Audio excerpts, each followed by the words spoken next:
Centennial High School, and we are set for the Battle of Franklin between the Centennial Cougars and the visiting Franklin Rebels as Centennial kicks it away into the end zone. Welcome to the WCTV Game of the Week. My name is Michael Williams alongside Paul Breece.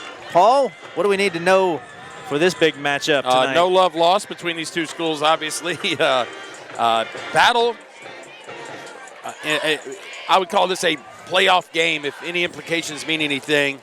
Franklin needing a region win here. Centennial's got one under the belt. I would think both of us kind of agree the winner of this game could slip into that number 4 spot on the playoff scenario, and the loser possibly could end their season at the end of the season.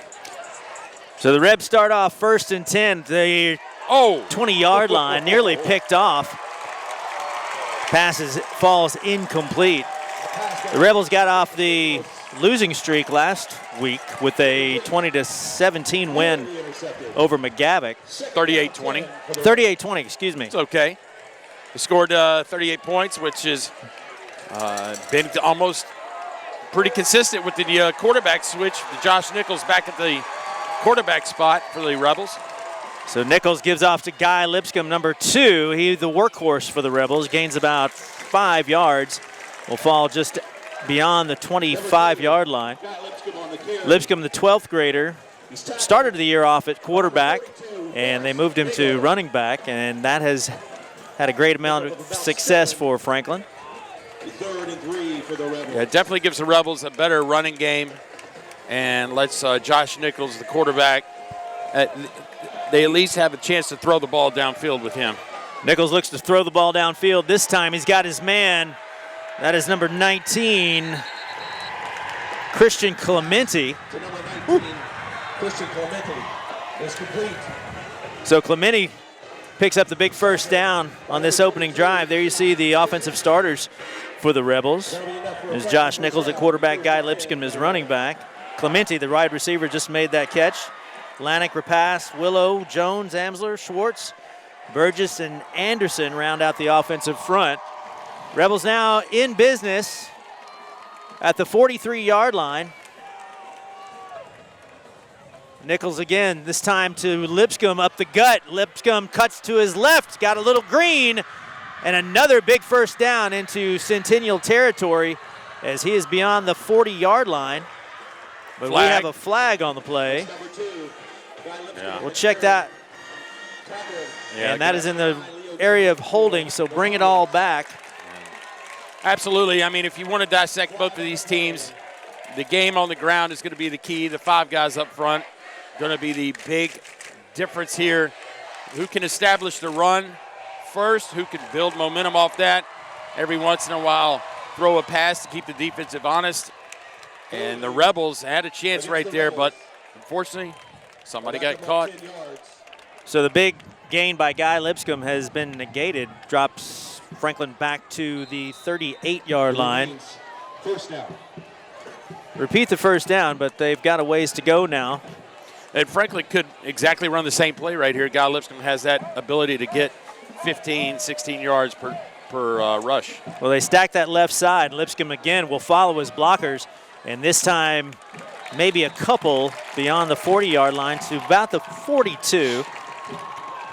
Number 2, Guy Lipscomb again on the carry. Well, we talk about the importance of the offensive line play for both teams, but it's going to be the 7 in the box on defense that's going to have to create long down and distance for both offenses that are maybe not as comfortable throwing the ball as some other teams in the region. So 2nd and 12 now for the Rebs. Receivers left and right, but this time Nichols will take it himself and maybe get up close to the 45-yard line. Maybe a pickup of 2 brings up 3rd down. There you see the Centennial defensive starters. Alexander Johnson and Trevor Anderson. Christian Bledsoe, the defensive lineman, linebackers. Steele, Gorday, Weir, and Dangler. Your backs, Forsey, Nelson, Cornett, and Tucker Tremaine at the safety position. So uncomfortable spot here for Franklin, 3rd and a long 9. So Nichols again, this time swings it out to Lipscomb, and here comes a host of gray shirts. Lipscomb's up to the 50-yard line, about 4 yards shy of the first. Well, it's going to be a 4th down and 3. It looks like Coach Donnie Webb's going to bring out the punting unit. Have probably one of the better kickers in the region, and Ian Burr, number 16. And he's a guy that can flip the field and pin an offense deep to start a series. So we'll see if they can get it done right here for the Rebels. So Kevin Townsell set to receive. He stands back with his heels almost at the 10-yard line. Burr puts it up high, nice kick, and this one will bounce short of the receiver and die right at the 15-yard line. So the Cougars taking over 1st and 10 for their first offensive series. And there was a late flag that came out on the side of Centennial, so we'll see what the, we got a sideline warning on Centennial. So no harm, no foul concerning loss of yardage there for either team. 1st and 10 for the Rebels. So your coaches tonight, Coach Webb for Franklin and his former player, Matt Kreisky, who now leads the Centennial Cougars in his 4th season. From the 16-yard line here, the Cougars bobbled snap, and I believe we may have had a... No, there's no penalty. The quarterback, when he received the ball, he went down on a knee, and that killed the play. High school, that's right, that kills the play. So there you see Coach Webb. And you talked about him coaching Coach Kreisky. What school was that at? That's the question. I got you. I don't know. You did got me. I don't know.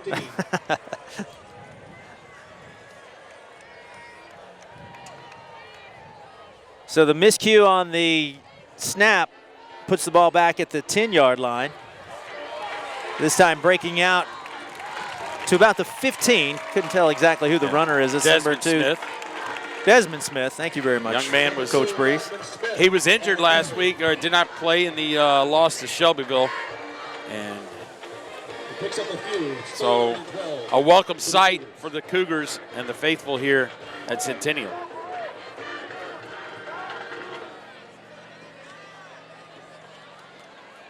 So Cannon Plowman, your quarterback for the Cougars, and a gain of a couple of yards brings up 3rd down and 12. Plowman again back to pass, got his man. I believe that's Smith again, bounces off one tackler. Nope, call it number 8, can't see. Camden Brock.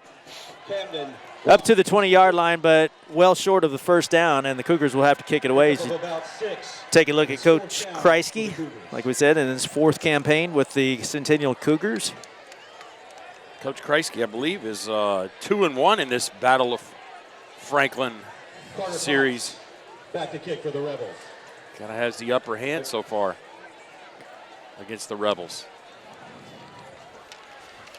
So the Rebs set to receive the punt, and this one will die in Centennial territory, but take a Centennial bounce up to about the 47-yard line, where the Rebs take over again, 1st and 10. So great field position, starting field position for the Rebels. We'll see if they can get something going here as their drive kind of stalled out due to the penalty on the first offensive series.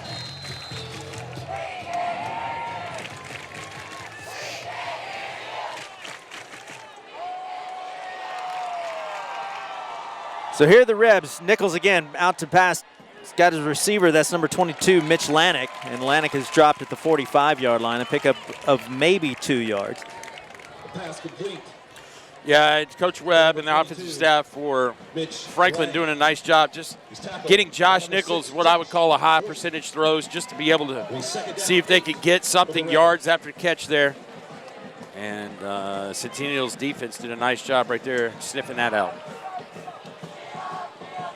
So the short gain brings up 2nd down and 8, 6:40 to go here in the opening quarter of this Battle of Franklin. Nichols again on the rollout. It's got Lipscomb, and he is decked. I think he ran into the back of his own man. think so. I think you're right as And well. The option pitch. makes it back to the line of scrimmage. Number 2 guy Lipscomb.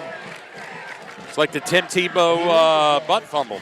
He ran into. I think it was Mark Sanchez. Was it Mark Sanchez? Yeah. I'm sorry. That's okay. My That's fault. all right. Tim Tebow fans, man, there's everywhere. You correct me. I apologize. You correct me. I'll correct you. There We'll we go. we'll get it all straight. We'll call it even. So a loss of a couple on the play brings up 3rd down and 10. Both teams kind of anemic on offense. Lipscomb had the nice run that was negated Franklin's first series, and now Nichols in trouble, and it just able to squeak out a couple of yards as he's able to dance away from pressure, but still way short of the first down. Josh Nichols on the scramble. Brings up 4th down, and the Rebels will have to kick it away. By number 55. With Burr now, this is a prime opportunity to And pin it's 4th down. Centennial deep. Now, I will say, Ian Burr, Kevin Townsend to receive I mean, for the Cougars. you talk about playoff implications. Donnie Webb pulling out all the stops. Ian Burr has the capability of throwing the ball. I think he started out as a JV quarterback when he came up, but So Townsend again set to receive, lets it fall short, and that takes a bit of a Franklin roll and will die right at the 10-yard line where Centennial will take over for their second offensive series. The punt rolls dead. Inside the Battle of Franklin started in 1997, 97. some Okay. 22 years ago, 1 year after the construction of Centennial High School. The Rebels ran off 15 years of victories, That's quite a streak. which is located in the but But hasn't been quite that way over the last, since 2012. 4-3. 4-3. Centennial leads. So Centennial 4-3 over the last 7 years. Franklin won last year 28-14. Franklin finally got off the snide last year. Uh-oh. I believe this is Townsend again. No. Nope, this is Desmond Smith, Smith, sure. Desmond Smith. You know, in my expertise of not being able to read numbers, when in doubt, call Desmond Smith. You got a pretty good shot How you? of Welcome to my world. Yeah. 32, Sadler Dimming. Second down 5. Take another look Yeah, at Smith here. and Desmond Smith. I mean, just the capabilities that trying to extend the play, make something happen, and give Franklin credit to containing here. And we'll see Sadler Dimming coming up and finishing. The 2nd down and 6. Again, I believe this is Desmond Smith, runs into a pile of people there close to the 20-yard line. Desmond Smith. Maybe a pickup of 5 yards. He's tackled by number 32, Sadler Dimming. 3rd and short for the Cougars. So the Cougars have to get just beyond the 20-yard line for a first down.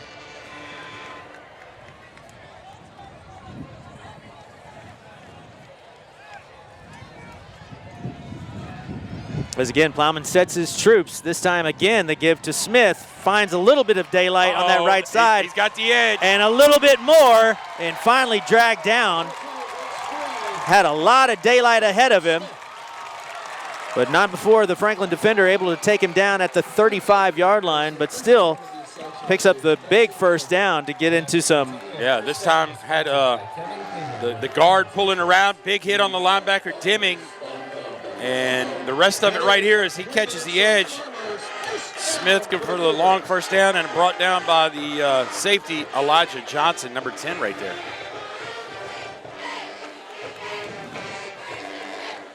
So big first down. What was that, Desmond Smith, three carries in a row? I think so. Plowman again, this time again inside. And That is plenty not of Desmond. daylight. No Desmond Smith. 21. Alexander Steele, maybe? 21? Yes, sir. So Alexander Steele. The two-way player, 6'3", 235. Dancing. So Steele takes Man, it. ooh, the big stiff arm. Oh, Goodness my. gracious. And puts his head down and runs straight. And that guy, smart young man, he says, you know what? Big gain. I'm going to step right out of bounds. So into Rebel territory are the Cougars. They set it up 1st and 10 at the 35-yard line. I think Steele normally is a linebacker and a big contributor on defense. So, and Franklin really kind of concerned. Going to call a timeout right here after the big run. So the Rebels will try to figure things out here as Coach Webb and crew call timeout. Yeah, 3 minutes left in the first quarter. I mean, it's gone by pretty fast, Michael Williams. There you see the Doctor of Defense, Donnie Webb, calling his troops up.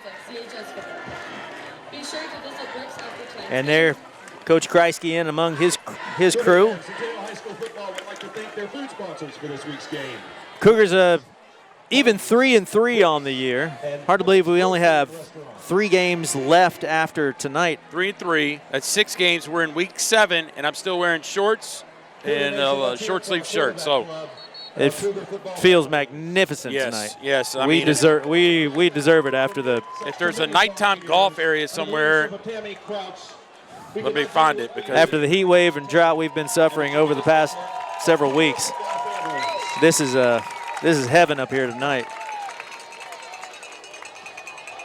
So 3 minutes exactly to go here in the first quarter. No score, but the Cougars in prime position now at the Rebel 35-yard line. oh my, Inside give. yeah. Picks up maybe a yard or so. John Kirkpatrick, 42 on the tackle right there. But yeah, Desmond Smith back in the game. Smith, I believe, the transfer, if I'm not mistaken. I think he came down maybe from Murfreesboro this year. Have to check my information on that, but I think this is Smith's. I think he's a senior this year, He and is he'll a be senior. first and only year at Centennial High School.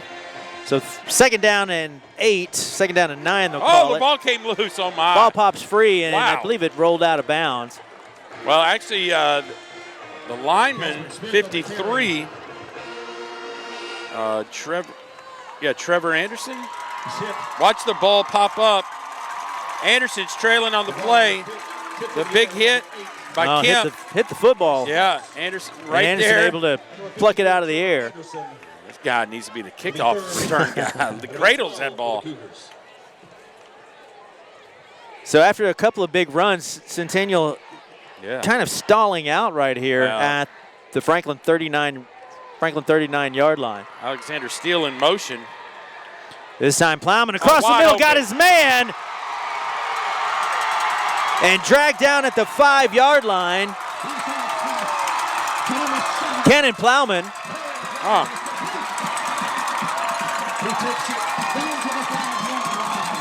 Cannon Plowman, number 7. Yeah, Marcel, the quarterback, just on a dime as everybody went towards Steele, 21. And Marcel hits Plowman on the run. Almost outruns everybody. Cooper grills the corner. And Now once again, here's Townsend, and in the end zone. Steele. Alexander Steele. Was that 21 again? Absolutely. Give it to him. Go right ahead. All right, 5 yards away. Give it to the 235-pound truck. Might as well. So Steele slams over from 5 yards out and puts Centennial on top. 1:52 remaining in the first quarter, and the Cougars able to strike first. Number 10, Johnny Crouch on the kick. And Crouch nails the PAT, and the Cougars take the 7-0 lead here in this big Battle of Franklin.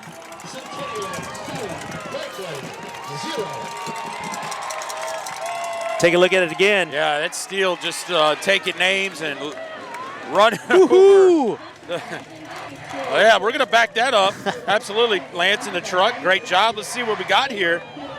Hello, my name is Alexander Steele. Well, Elijah Johnson tried, but at 150, that's just a different story. well, when you leave defenders on their backside and you're standing in the end zone, Yeah. you know you've done something pretty good. So Alexander Steele kind of having a bit of a breakout performance here tonight. Haven't called his name a whole lot this year when we've called Centennial games, but A nice big run on that offensive series and nailed the touchdown right there as the Cougars kick it away. This one will fly through the end zone. And the Rebs take over 1st and 10 from their 20-yard line. Off the back of the end zone. The 1st and 10 for Franklin.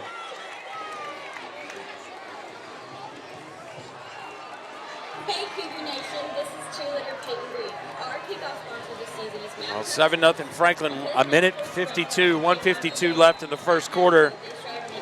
Josh Nichols, Guy Lipscomb needing to answer right here. And they don't need to go in panic mode yet. Plenty of football left to play. So the Rebs set up from their own 20-yard line, looking to answer the quick touchdown there by Centennial. Nichols out to his receiver, number 19, up to the 35. Christian Clemente. There's Clemente again. He had a big catch in the first offensive series for Franklin. Takes it out to the 36-yard line. So Franklin out of the woods here at the 36. Yeah, you see again, just another short throw, high percentage throw by Nichols. Clemente doing the rest of the work. First down, Rebels. So pickup of 16 on the play. 1st and 10. Nichols again to Clemente. Finds that left side, finding some daylight, and streaking down the left sideline before finally being run out of bounds. But into Centennial territory. Absolutely. Tremendous job up front by the offensive lineman.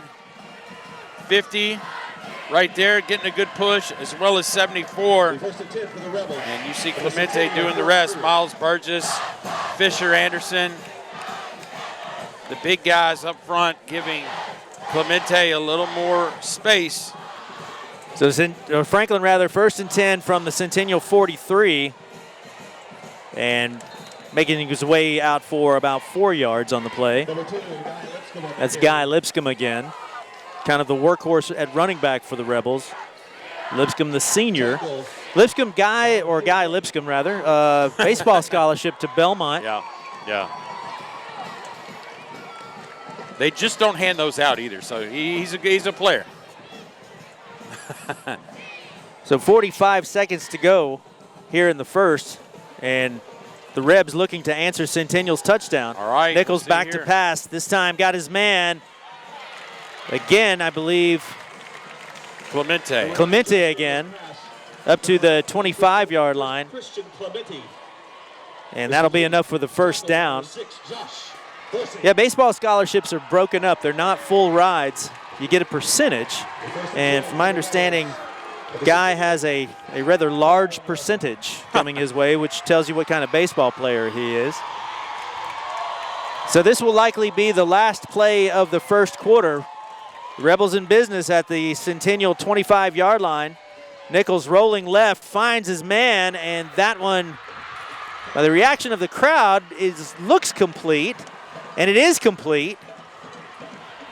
Josh Nichols pass to number 3. Carson repass on the reception. Sets the Rebels up at the 13-yard line, and that, again, as the clock winds down, will be the end of the first quarter. So we'll flip the sides of the field, Paul Breece, and now the Rebels in business. Yeah, answering very quickly are the Rebels that done it multiple ways. Clemente on a pass and a run. We'll see Nichols rolling left, throwing with his right arm. Tough throw, repass, lays out for it into triple coverage basically. and catches that right before he's able to absolutely slide out of bounds. So, nice job by Josh Nichols, the quarterback. You know, take a little break before they switch the other ends of the field. So we talk about, you know, if Centennial pulls this out, they have 2 region wins. Franklin at 0 with 1 game remaining in the region, and that's kind of outside looking in kind of scenario. Centennial, on the other hand, if Franklin wins, Centennial has 1 win. The Rebels have 1 win, but the Rebels still have Dixon remaining in the region, and Dixon is what I would call a good homecoming opponent. Right. So I would say advantage Rebels right here if they win this game. So both teams have very difficult non-region schedules coming up. Franklin, I apologize, Brentwood. Franklin does have Brentwood there in the region, obviously, but they also have Nolensville. It was a very difficult non-region opponent. So we start the second quarter. This time, Guy Lipscomb once again gets it up to about the 10-yard line. Maybe a pickup of 3 yards. So hope you're joining us tonight on our live stream via Facebook or YouTube. This is the first of 3 more times we'll see the Rebels this year. We got some more? Got some more Franklin games this year. All right. Of course, the big battle with crosstown rival Brentwood coming up here in a couple of weeks.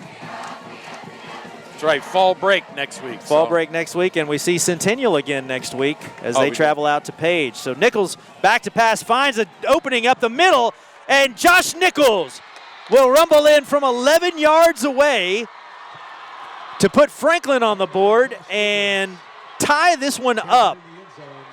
So everybody runs to the right. Some people run to the left. Nichols found a lane up the gut and says end zone. Well, there's the rebellion right there. As drawing life again are the Rebels. Number 16, Ian Burr. Here, then you see Nichols right there having to hold on the extra point. So got to catch his breath and let his boy Ian Burr try to split the uprights here to tie this one up. And fumbled snap, but no matter as Burr nails the point after. So we've got a tie ball game. 11-14 to go here in the second. The Battle of Franklin knotted up at 7. Well, both teams doing the majority of the work on the ground, throwing the ball just to keep both teams honest. And Nichols, the quarterback on the run for the touchdown, ties it up 7-7. Only 46 seconds off the clock in the second quarter, so plenty of time still remaining in this Battle of Franklin. So homecoming not so kind to the Centennial Cougars last week as they dropped 2017 to Shelbyville. Now that was minus Desmond Smith. Shelbyville, a pretty good team. They got beat by Page High School at, I think it was double overtime and on a controversial call. Shelbyville, pretty formidable opponent. So Burr set to kick it away. This one looks to be returned, and it will be. Bringing it back up the gut. This is again, I believe this is Townsend once again. Yeah, there's your guy. Townsend, rather. Yeah, Kevin Townsend. Number 3. And we've seen him a few times do some things on defense. Townsend, the special teams returner right here, sees a little daylight and very quickly gives Centennial great field position. So 1st and 10 from the 31-yard line are the Cougars. And I believe this again, Smith will be wrapped up. The ball carrier, so no gain on the play. He's tackled by number 71, Clay Crowder. Remains 2nd down and 10 for the Cougars. So no gain on the play. 2nd down and 10 for Centennial. Just underway here in the second quarter. Rebels struck quickly with a tying touchdown run. Again, here's Steele. Nope. Yep, it is Steele. Makes it close to the 40-yard line. Alexander Steele on the carry. Tackled by number 2, Guy. Well, Guy Lipscomb now playing safety. And a smart play right there, taking Steele's legs out. He knew not to go Don't go high. chest. Yeah, absolutely. So we see Steele and a good crash here by the safety Lipscomb right at the knees, ankles, and chop Steele down. So 3rd down and 7 for the Cougs.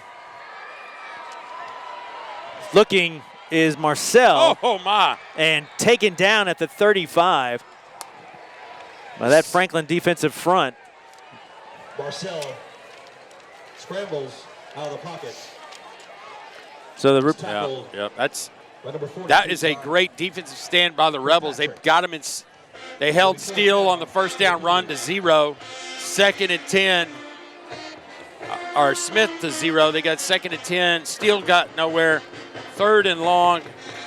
And the Rebels come up with the sack. 4th down. So the Cougs set to kick it away here. And possible great field position. Big break, almost got a hand on it, great and the punt will almost dribble out of bounds, but it is fielded and returned to the 35-yard line of the Rebels. By number 22, Mitch Lanik. So Lanik on the reception there. He's knocked out of bounds by number 50, Sam Holloway. Man, it is very close right here. 1st and 10 for the Rebels. Those wobbly ones, not great to field, but nice job by. He may have had a close to a penalty out there, Late tackling out of bounds like that. 35-yard line, 1st and 10 for the Rebs. Again, this give to Lipscomb. Man. He's a free, and he will take off. Nobody in front, trying to get through, and he will weave his way. Does Guy Lipscomb That's number 2, Guy Lipscomb on the carry. for 65 yards. He takes it the distance for a Franklin touchdown. And the Rebels move on top after the 65-yard scamper by Guy Lipscomb. Woo-hoo. Thought he had some daylight, but he had a couple of Centennial defenders chase him down, but Lipscomb able to weave his way through the pressure and make it into the end zone. Yeah. And now the Rebs set to go on top as Burr on for the PAT. And that straight and true. So the Franklin Rebels take the 14-7 lead with 8:44 to go here in the 2nd quarter. Well, it's just your average handoff right there. And Guy Lipscomb sees a little daylight. Great block right there just to spring him. And it's all number 2 after this. I think he realizes, hey, I can't outrun that. He's got the angle on me, cuts it back. Repass number 3, tries to cause a diversion. Just enough for Guy Lipscomb. 65 yards later, touchdown. Got in his way, absolutely. So Guy Lipscomb, the senior, called his name a few times tonight, but none bigger than that 65-yard scamper as the Rebels will take a touchdown lead over Centennial in this big battle of Franklin. Well, 14 unanswered for Franklin if you're keeping score at home. At 8:44 left in the 2nd quarter. So how will Centennial answer right here? Well, Desmond Smith and Kevin Townsell set to receive the Burr kickoff. And if I was Ian Burr, I would kick it. I'd kick it over to the jury end. I'd stick it. Exactly. Do not give Townsell or Smith a chance to return it. And they won't have a chance this time as the ball sails into the end zone. So big crowd on hand tonight, Paul Breece, as we've got some standing room only for this Battle of Franklin. Touchback. Yeah, I mean, obviously good weather. A school that you may or may not appreciate. I don't know, in the the scheme of all things. Sure, everybody's friends outside of school, but man, on Friday night, the Rebellion showing up. And you saw the Cougar Nation earlier. So 1st and 10 from the 20-yard line. The give this time to Smith and dragged down by that Rebel defensive front there. Makes it back to the 20-yard line as the forward progress, so no gain on the play. Yeah, number 11, Cooper Grills, the cornerback, did a great job not letting Smith get outside, keeping containment, pushing him back inside.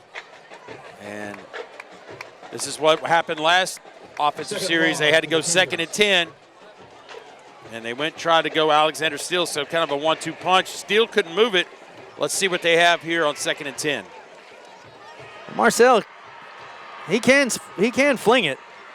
But this time the give to Steele one more time. He'll find up that left side, run over a man, and up to the 25-yard line. So Alexander Steele making a name for himself at 6'3", 235 pounds. Bring your buddies if you want to bring him to the ground, as you see right here. Right here, I think number 10, Elijah Johnson, have seen enough of Steele tonight as Reed Kemp tries to just hog tie him. And Centennial is going to get the cheap first down, as I would like to call it, off the offside neutral zone infraction. So the Rebs jump, and that'll give Centennial the automatic first down, move the ball up to the, just beyond the 30 to the 31. So 1st and 10, 7:29 to go here in the second quarter. Franklin on top 14-7, as you see. Guy Lipscomb, a 65-yard touchdown run to put the Rebs on top. Again, this time, I believe that's Steele once again, and he'll have a couple maybe. And Franklin now understanding that they need to key a couple of defenders on Alexander Steele, because one man is not going to bring down. So how low can you go? You better get lower than Steele. Player. Second down, about 8.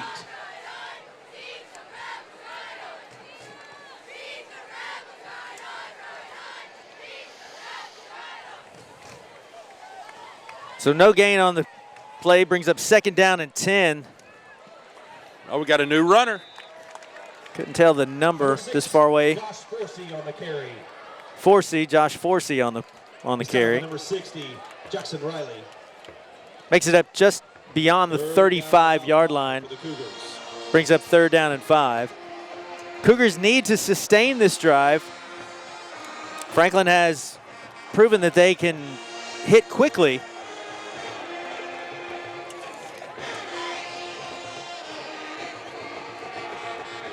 Marcel again, looking over the top. Got his man, this time enough for the first down.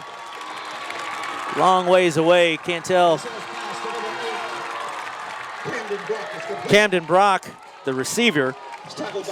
And so that will keep the drive alive, putting the ball up to the 47-yard line.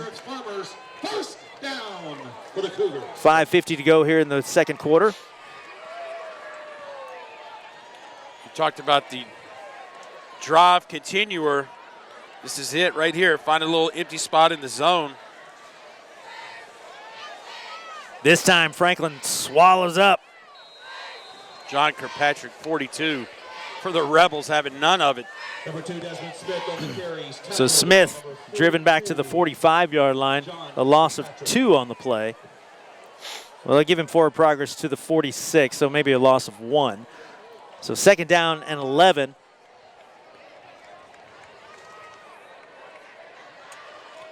Second down, about 11 for the Cougars.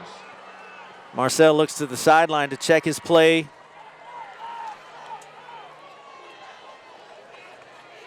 Nine seconds to go here on the play clock. And again, the inside give to Steele, looking, finding a little daylight, and finding that corner is Alexander Steele. He's driven out of bounds at the 45 into Franklin territory. He's pushed out of bounds by number 7. But it's still going to be short. It's going to be short of the first down, but does Coach Kreisky, with 4:48 to go here in the second, go ahead and roll the bones and give this a shot. Steele right here. Hits the edge, and there is number 7, Grayson Bruce, just doing enough to get Steele out of bounds, causing a 3rd and 2 situation. Well, you might think they go straight up the gut right here. The last time they tried to draw him off sides, they were successful. They maybe a hard count again, or Steele right up the gut. They'll do it one more time, and this time Alexander Steele will have the first down and a little bit more. Dragging tacklers, makes it up close to the 30-yard line of Franklin. So a nice pickup on 3rd down and 2. Kind of saw that one coming the entire way, Paul Breece. Yeah, absolutely. I mean, it's Steele time, right? And he's going to he's going to lose the football if he doesn't learn how drag. to carry it a little higher and tighter. Dragging number 60 right there, Jackson Raleigh, the sophomore, for a couple of yards, letting go, and then Grayson Bruce having to finish it up. So the Cougars in business now. 1st and 10 from the Rebel 31-yard line. Camden Brock again on the carry. Nope, Josh Forsey again. Excuse me. So no gain on the play up to Journey Keene on the play. 2nd down and 9 for the Cougars. maybe a pickup of 1. Just under 4 minutes to go, and the Cougars close to pay dirt here. They could really use a score before halftime to knot this up at 14.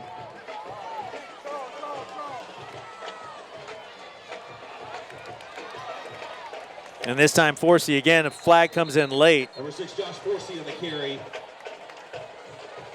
Late flag comes in. This would be huge if it was against Centennial. All the momentum, and it is holding, unfortunately. Against Centennial. So what was a 2nd and 9 call? It's going to bring up 2nd and We're back up 10. 19. So we're going to be able to replay the down right here. So the holding call puts the ball back at the 40-yard line. Centennial now having to drive 19 yards to get the first. They've got to make it to the Rebel 20-yard line. 3:35 to go in the first. And that holding penalty really sort of put the kibosh on that nice Centennial drive. And this time the Marcel pass is complete. Townsell.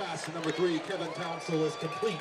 Kevin Townsell, the receiver. Stopped by number 10. Elijah Johnson on the tackle here. Elijah Johnson says, I'll tackle Townsend all day. Just don't show me where number 21's coming at me again. About 16. So pickup of 3 yards on the play, brings up 3rd down and 16. So we take to 3 minutes to go here in the first half. Shortening the game, Centennial, with this drive right here. Marcel again, screen pass, and that inside, this time Look to out. Townsell. Kevin Townsell Touch. inside the 5-yard line before finally being dragged down. Yeah. Cooper Grills with a touchdown-saving tackle. And you could hear the Franklin defense up here. Defensive coaches was yelling out, screen, screen. And Kevin Townsell has made his presence known right here. They looked away towards Steele. Steele has been the decoy twice on big plays. The lineman for Centennial down the field blocking. Townsell tries to stretch it out, and Franklin on the... So 1st and goal, and then Steele and Franklin Keys on the big man. Yeah. Drops him back at the 5-yard line. They knew that was coming. 2:20 to go in the first, but the Cougars in business now. Ball up to the 3-yard line, maybe a loss of a yard. As the Centennial skill guys look to the sidelines for their play.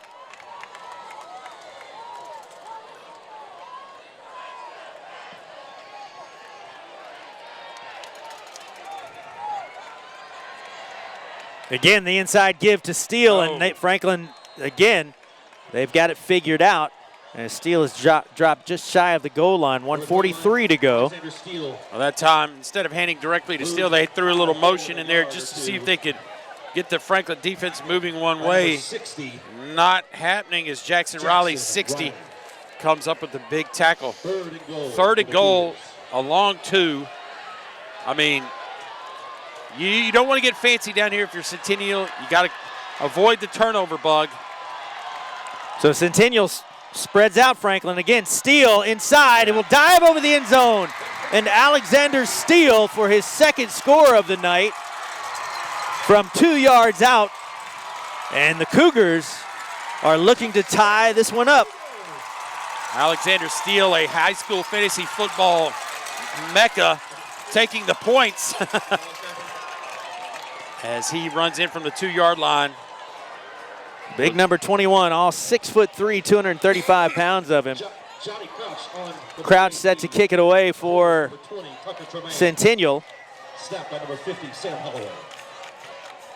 And again, straight and true. And we, Paul Breece, are tied up Yeah, got ourselves a ball game. here at the Battle of Franklin, here at Centennial High School. They're going to take a peek at it. This time, they've tried it 3 different ways to get Steele, and this time they get him in more open space where he can do a little more dancing and get a little more momentum. 2 yards is all he needed. He got 2.5. Touchdown, Steele.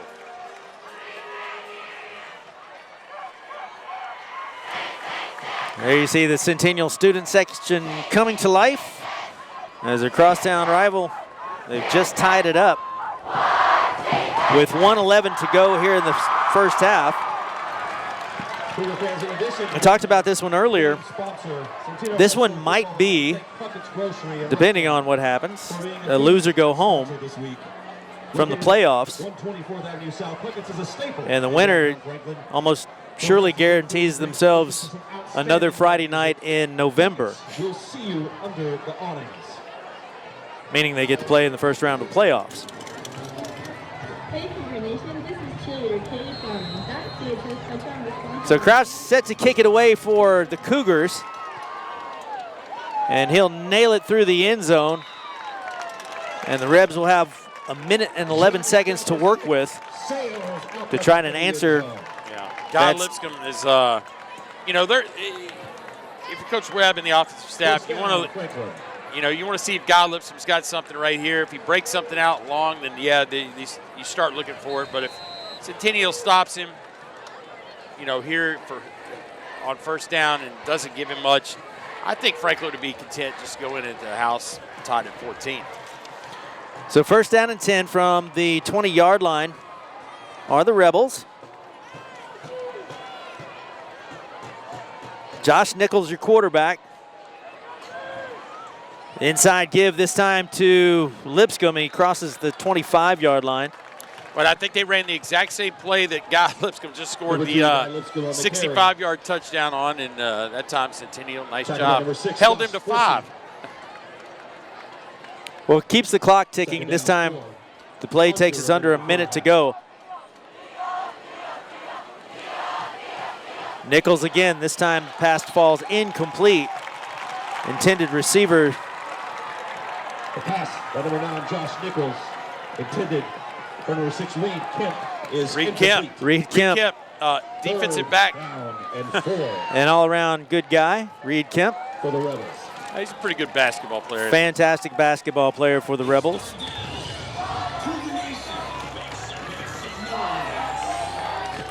So third down and 5. Rebels might have a max of 3 plays remaining.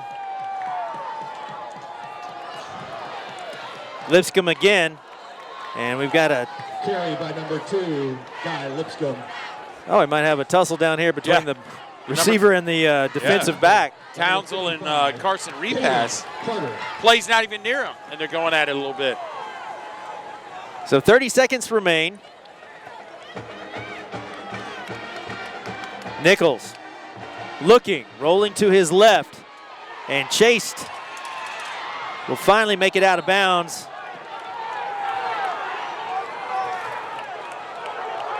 And coaches and parents up here in the stands looking for kind of a they saw a funny block there. Yeah, it was, you know, they have the old defenseless player block, and they didn't see him. Kind of a comeback, crackback kind of right here. We'll see as Nichols getting chased. Maybe right here, number 12. Nope, right there, late hit. Or not late hit, but obviously not a clean block. They kind of got away with. So 17 seconds to go. This time, Nichols looking, finds some daylight up the gut. He's got a nice big lane, but he'll be dropped just inside the 35-yard line. 7 seconds to go. And the Rebels will look to call a timeout right here. Yeah, 7 seconds. Wow. Will this drive start with 1 minute and 11, right? 1:11 to go. Ian Burr. Exactly right. Ian Burr, plenty of leg. I would go, I'd go Guy Lipscomb right here. Put it between the hash marks And just as I say that, obviously the wind just like starts whipping around. And, you know, I was going to say, if they get inside the 30, Burr definitely has the capabilities of converting the field goal. So, Ian Burr, pay attention. Sometimes those kickers can be easily distracted over there, kicking in the net. High School football would like to thank Breece, wood-fired pieces See all those who made videos the on sponsor YouTube where the for tonight's kickers, game. you know, can't find their helmet and running on the field late. Centennial, which is also the official time So 7 seconds remaining. and fifth quarter sponsor of Cougar football. I mean, you still have one timeout The left. Cougars love Give it to your wood-fired pieces. biggest threat on offense. I mean, you throw it and you throw it incomplete, you're still going to have to kick it. You got to tell Guy Lipscomb, if it's breaking one, get down. Nichols rolling right, finding Lipscomb Oh, that is nice. right out of bounds. I believe Wow. that's Guy Lipscomb. No, that's Couldn't tell if all no, this- Mitch Lanik, number 22. Was that Lanik? Yeah. Saw the 2 over there. Yeah. Didn't see both of them. Well, there are 2 seconds remaining. Yeah, here we go, 37-yarder. And so Burr comes on to try to give the Rebels the lead here. Referee said, On whoops. the field goal, number 16, 37 Ian Burr. yards, right on the right hash, probably. Oh, That it's was blocked. blocked. Then they pick it up. Bounce right to him. Momentum shifter, momentum shifter. As we got a lot of trash talking up here. So big block on the field goal attempt. And we remain tied, and these Centennial Cougars hopping and popping as they head off the field into halftime. So at the end of one quarter, there you see your score, Centennial 14, Franklin 14. In this Battle of Franklin, we are back on the other side for second half action in just a little bit.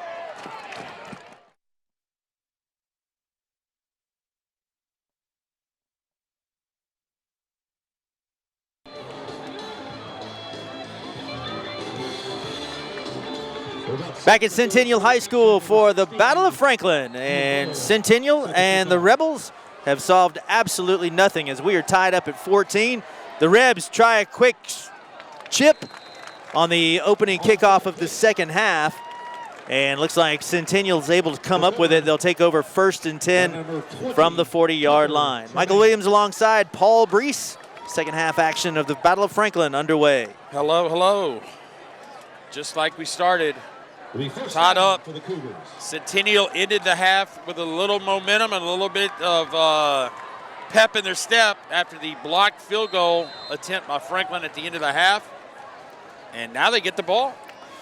So Grayson Marcel set to lead his troops again, this time 1st and 10 from the Centennial 40-yard line. Alexander Steele, the big running back for Centennial.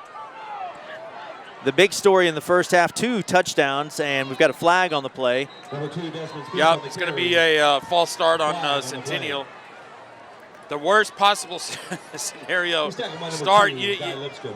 get a little 3 or 4 yard gain right there, and it's going to back it up into 5 yards as the receiver took off fairly quick. It was on the Centennial side, so not much can happen there. Or we had a shift. Illegal shift on the Cougars. Cougars. Backs them up to the 35-yard line. Go back and look 5. Guy Lipscomb, Franklin running back, the 12th grader with a 65-yard touchdown scamper in the first half. Franklin went down 7-0 on an Alexander Steele touchdown dive for Centennial. Rebels able to answer very quickly. And we're knotted at 14 as we enter this third quarter. Well, back to the original line of scrimmage is Smith, and now it's going to be 60, Jackson Riley. 2nd and about 9. So the ball just beyond the 40-yard line to the 41. Second down and 9. Just underway here in the third quarter. Franklin able to get off a losing skid against the Cougars last year. Take the win. Another jump there for, I believe that was Journey Keene. Journey Keene jumping into the neutral zone. Cougars get that 5 yards back. And the Cougars will have their 5 yards And 4. returned to them. And now we have 2nd down and 4.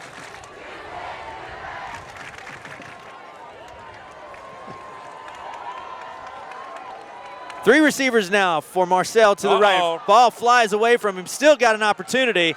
And the Rebels, nothing doing as they drop him at the 40-yard line. So 1 step forward, 2 steps back for Centennial right now. That's exactly what I was going to say.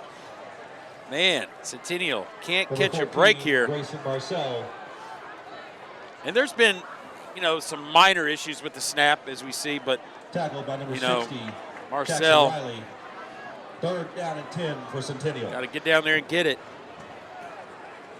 So what was 2nd down and 4 now turns into 3rd down and 10. Again, a low snap. And this time, Marcel rushed by the backer there and has to get rid of it. And the ball falls incomplete. Wyatt Harnage coming on the corner blitz right there. Put a little pressure on Marcel. Kind of short hopped it. Camden Brock will be 4th down. Centennial. So Crouch set to kick it away here.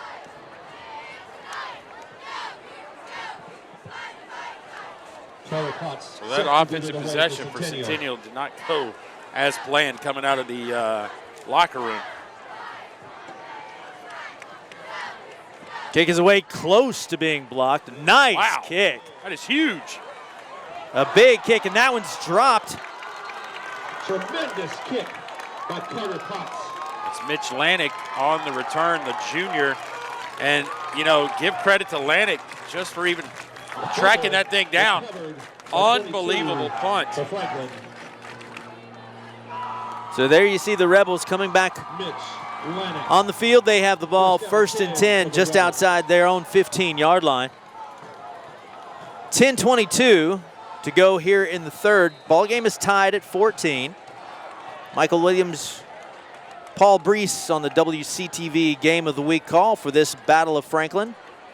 Hope you're joining us either live on YouTube streaming or Facebook.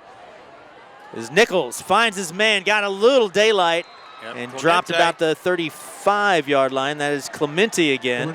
Number 19 had a big first half with a few catches. Give Josh Nichols, the quarterback, credit for extending the play with his legs to give Clemente.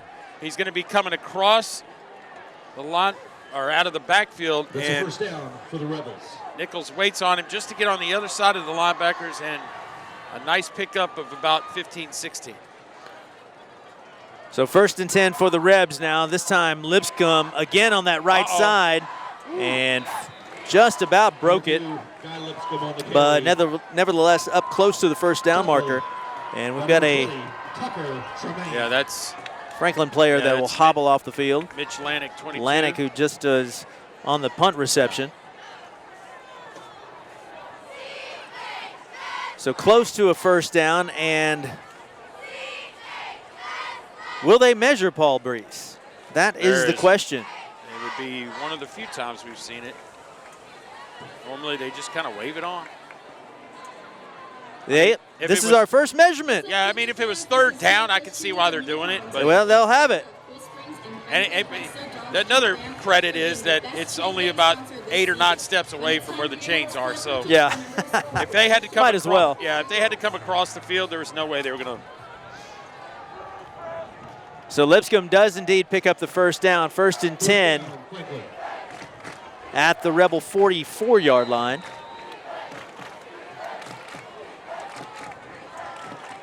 Franklin again has that quick strike ability since they put Lipscomb at running back. He started the year at quarterback.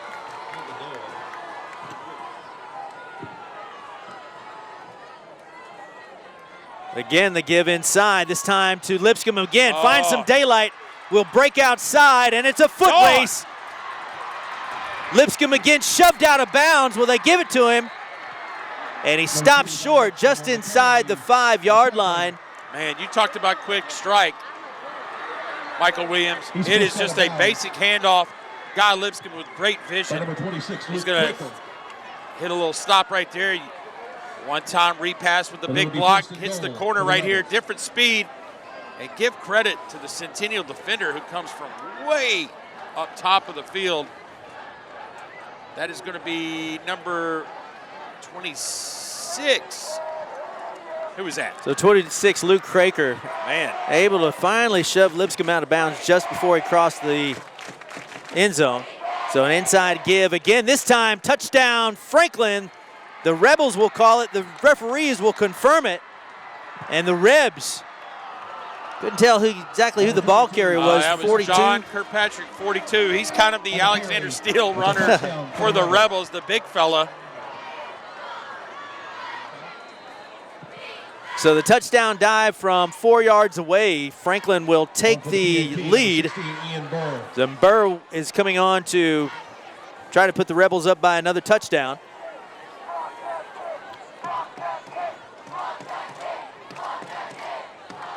And that one is up and good. So Franklin behind the legs of Guy Lipscomb on the long yardage gainer. And Franklin able on the dive right here. Good block. Just going to start trying to overpower people and lean in for the touchdown. But you talked about it. Guy Lipscomb is the guy that gets Franklin down there for Kirkpatrick to finish it up. And 21-14, Rebels. So 9:21 to go here in the third. Franklin just takes the lead on the Kirkpatrick dive. Yes. Yep. Absolutely. And again, Centennial looking to answer here. We call those guys like Kirkpatrick and Steele the touchdown stealers. I mean, they're stealing the touchdowns after the long runs. Those guys just going to jump in, lay down, and get the glory, right? But, hey, whatever it takes in a big game like this in the Battle of Franklin. So Smith and Townsell set to receive a squibber this time, and that will bounce through the end zone. And Centennial will have it 1st and 10 from their own 20-yard line. Ian Burr's kick.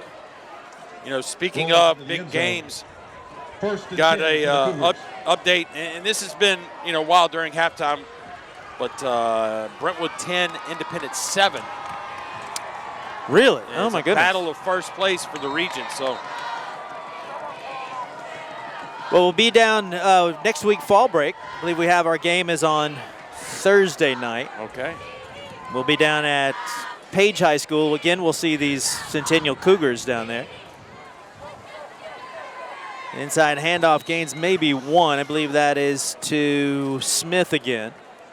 Yeah, he is just not getting any kind of good looks. I mean, Franklin doing a fantastic job at taking away the gaps. And that Smith usually can find some holes and creases to kind of squeeze through, but the D lineman up there doing a nice job.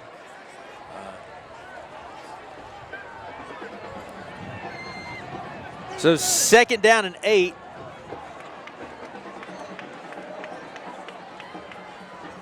This time again the give to Smith, and he'll be run out of bounds. Yeah, Latch Johnson, the cornerback, nice job of slowing it up. And, you know, this is where Centennial's had a hard time stretching the field in the passing game, as they have really depended on the running game of Smith. And Smith and the O-line can't get it going and has put themselves in a 3rd and 12 situation here with 8:38 left in the third quarter.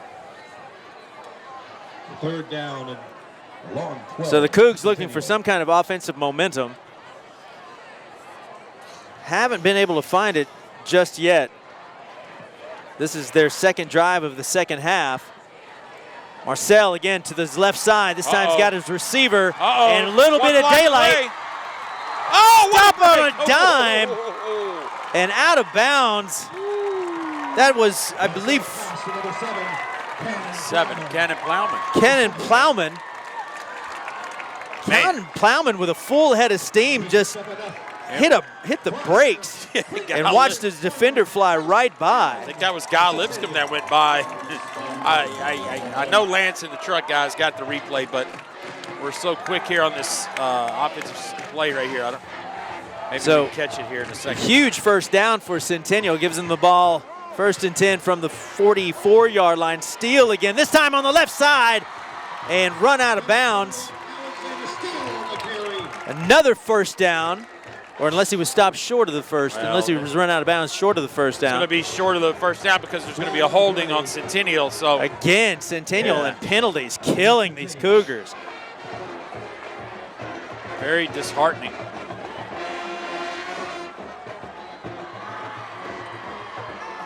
So again, a step forward and a bigger step backwards for the Cougars. Yeah.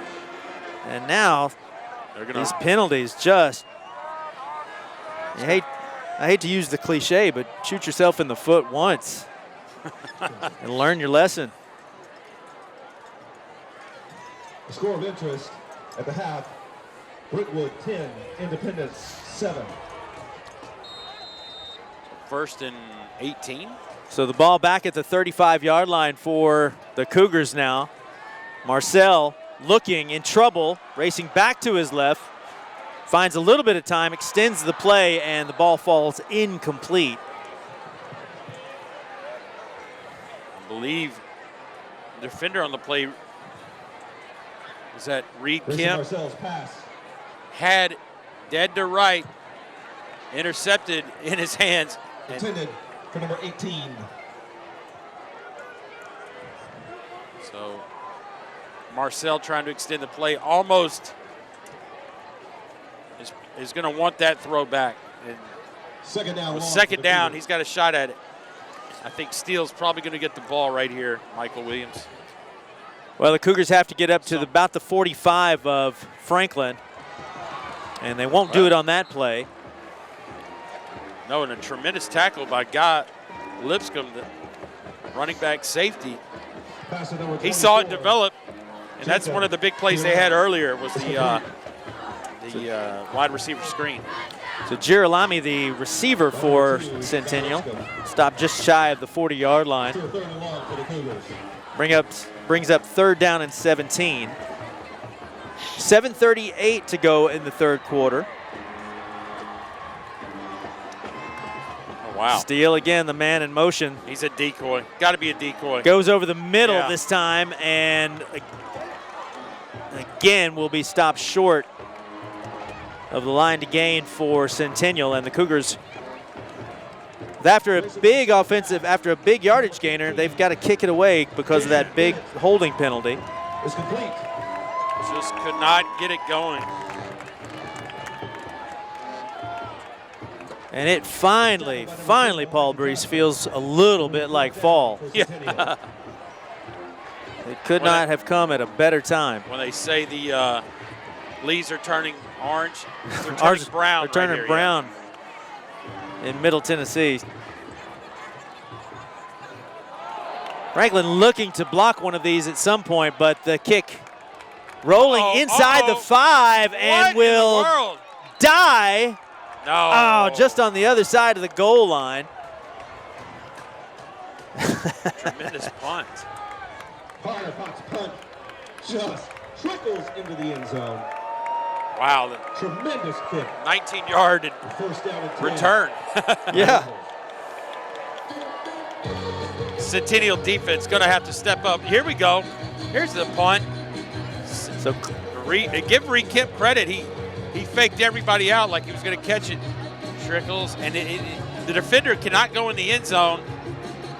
But yeah, So Carter Potts wow. nearly had Franklin pinned deep, but the Rebels will take over 1st and 10 from their own 20. Lipscomb again breaks through the line once again, and he crosses the 35-yard line. He'll have the first down. Pickup of about 13 this time. Man, Guy Lipscomb looks like he's just running downhill now. Down by 6, Josh Dorsey. So 1st and 10 for the Rebels, just beyond at the 37-yard line. Call it the 38, 6:15 remaining in the third quarter. Franklin with some momentum now. I'm thinking Nichols maybe keeps it this time. Nope. Again to Wow. Lipscomb, and he'll find some daylight on that right side. And again, the foot races on. And Lipscomb will be dropped at the 30-yard line. Another huge gash for Man, the Franklin Rebels and Guy Lipscomb. this guy's a warrior. I mean, offensively taking the ball, going big chunks of yard at a time. 10 for the Rebels. Big vision right there. Catches the outside, attacks the defender right there, lowers the helmet. So the Rebs in business again. Why not? This time they'll stop number 7. Grayson Breece. Number 7. Grayson Breece is stopped short, and You know, what Guy Lipscomb's doing on offense, he's doing the small things and blue-collar things on defense. He's probably the quickest guy out there reading the screens and the draw situation where he's a good run support guy. And he is taking away any kind of passing threat as well. So, well, they'll give him a break this time. Yeah, as he's not on the field. No, I think Grayson Breece is going to handle. Again, maybe Josh Nichols. He's got the capability of keeping it himself, the quarterback. So Breece again behind a pile of people, and he'll be stood up at about the 25-yard line. Number 2, and number 7, Grayson Breece on the carry. Tackled by number 42. So third down, and what do you got? 7, 8 right here. So pickup of a couple of yards for Breece on the carry. Lipscomb again comes back out. All eyes on number 2 for the Rebels. Third down and 6. This could be a game changer for either squad right here. Nichols again looking, going long into the end zone and caught. Touchdown Franklin. A flag has been thrown. It is totally pass interference on the defense. A touchdown's going to stand. Carson repass. Repass with an amazing catch in the corner of the end zone. The flag comes flying in. Oh, it's offensive pass interference. But it is offensive pass interference. So wipe away the touchdown after a tremendous catch. Wow, let's take a look at it. They obviously the decoy to Lipscomb. Nichols going to throw it up in a spot where only repass is going to catch it. And I just don't see it, Michael Williams, but he must have shoved his defender earlier. But wow. Wenham got it, but Coach Donnie Webb not happy. Looking at that back judge and letting him know that probably not the greatest call. Well, the refs don't like something, so they'll confer here. Let's see what we got. Dead ball. Got another unsportsmanlike. That's going to back him up another 15. So somebody must have said something. Well, it's obviously who said something. I wonder if that came from one of the players or from the sideline. Heavens no, I think it came from the sideline. So a huge turn of events. Well, what was a touchdown, wow, what looked a seeming touchdown, is now backed up to the Rebel 46-yard line. And they've got a mile to go.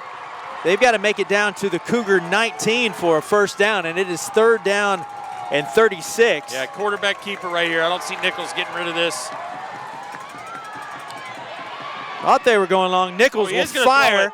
God, Lipscomb, he's the guy. Got his man, and that one will, Lipscomb will come away with it. Absolutely, first down, and Rebels. That is a first down. Woo, wow, 3rd and 36, Michael Williams. Goodness gracious. It is the Battle of Franklin, and it is a tremendous battle going on right now. So Lipscomb, if you take a look at the replay. Man. A wounded duck. Yeah, absolutely. But number 2, when you're throwing it to him, and he's Lipscomb, got a chance. He pops up. I've got it. Come on down, fellas. 3rd and 36, and they get 37. Oh, my. 1st and 10 from the Centennial 13-yard line. Here are the Rebs yet again in business. This time Lipscomb stumbles out of the gates. Yeah, I believe if he doesn't stumble, he's got a shot. And he comes up a little gimpy right there. Yeah, hopefully that cut right there. Uh-oh. Second down for the Rebels. So he'll trot off the field under his own power there, but Lipscomb a little gangly coming off the field there. Ball inside the 10-yard line, 2nd down and 6. Franklin again with that 21-14 lead, as you see there at the bottom of your screen. 3 minutes to go exactly in the third. What a wild third quarter it's been. Nichols again settling his troops, looking, firing over the middle, got his man, touchdown Franklin. That's going to be Jake Willow, number 88, the senior tight end. Willow again, this is the first time we've called his name tonight as he sneaks across the line and in the back of the end zone. And Nichols fires a strike right between the numbers, and the Rebels will now go up by 2 touchdowns pending the Burr PAT. Yeah. And after this PAT, I'm going to tell you a little reminder about Jake Willow that happened 2 weeks ago. Stay tuned for that exciting story. Stick around, sports fans. Burr again, straight and true once more, and the Rebels take the 28-14 lead with 2:49 to go here in the third. We'll take a look at it again. We see Willow, the right tight end. He's on the release, streaking down the middle as everybody is looking in a different direction. Sneaks behind the defense, and Jake Willow, touchdown. Jake Willow, my friends, 2 weeks ago was the intended receiver on the 2-point conversion that Franklin failed to receive on the, as you may or may not remember, Michael Williams, the high throw on the outstretched arms of Jake Willow. Tremendous job. Gets his that was first for touchdown. The Independence game, right? That was the Independence game. Yeah, I was at Brentwood Ravenwood that night. Yeah, okay, you were not with us. I wasn't there. Okay, well, they went for 2 to try to win it. They knew they couldn't basically keep throwing jabs on offense with Independence. And so once they tied it, they went for 2. They lined up, and they shifted out, and they tried to hit Willow. The fade pattern in the back of the end zone, it was incomplete. Independence wins. Jake Willow right there gets a little bit of redemption, perhaps. Redemption, that's the word. Absolutely. I mean, if there's any way you could score a touchdown on the Battle of Franklin to put your team up by 14. That's Burr again. This one has a chance to be returned. It will be returned. And I believe that is Smith this time, number 2. Kevin Townsell on the return. Well, Townsell, rather. Brought down by number 37, Isaiah. Well, Domingo. on the Centennial, up here on top of the press box on the Centennial side, I am just scoping out and see if I can find Guy Lipscomb, see if they're stretching him out. Hopefully, he's going to be able to come back for the Rebels because this guy's shown up tonight. 2:49 to go here in the third quarter. Cougars have their work cut out for them. Again, low snap, this time across the middle. Marcells has his man, enough for the first down. Just shy of the 40-yard line. That was a nice throw and catch, Marcel. So now down by 2 touchdowns and approaching the fourth quarter, the Cougars are going to have to start thinking about putting it in the air. But that's a clean and insurance corners. First down for the Cougars. So 1st and 10 for the Cougars from their own 39-yard line. Marcel again looking over the middle, in trouble. Firing this time, will loft it up for that one, nearly up for grabs and broken up. Ball falls incomplete, so brings up 2nd down and 10. Give Kevin Townsell tremendous credit, the receiver. The ball was a jump ball. He had a shot at it.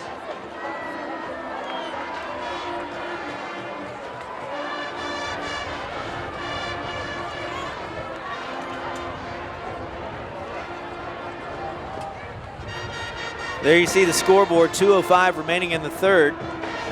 Rebels up by 2 touchdowns, 28-14 your score. 2nd down and 10, just shy of the 40-yard line for the Cougs. Again, it's time to Steele inside and running into a mass of white shirts.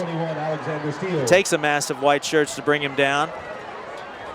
He stopped for no gain on the play. Clock continues to tick.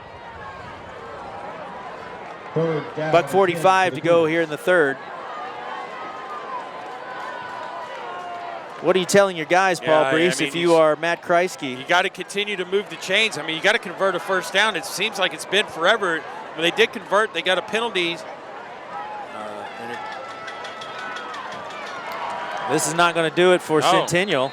As again, pass play picks up maybe 4 yards. Brock on the reception, and the Cougars will be forced to kick it away.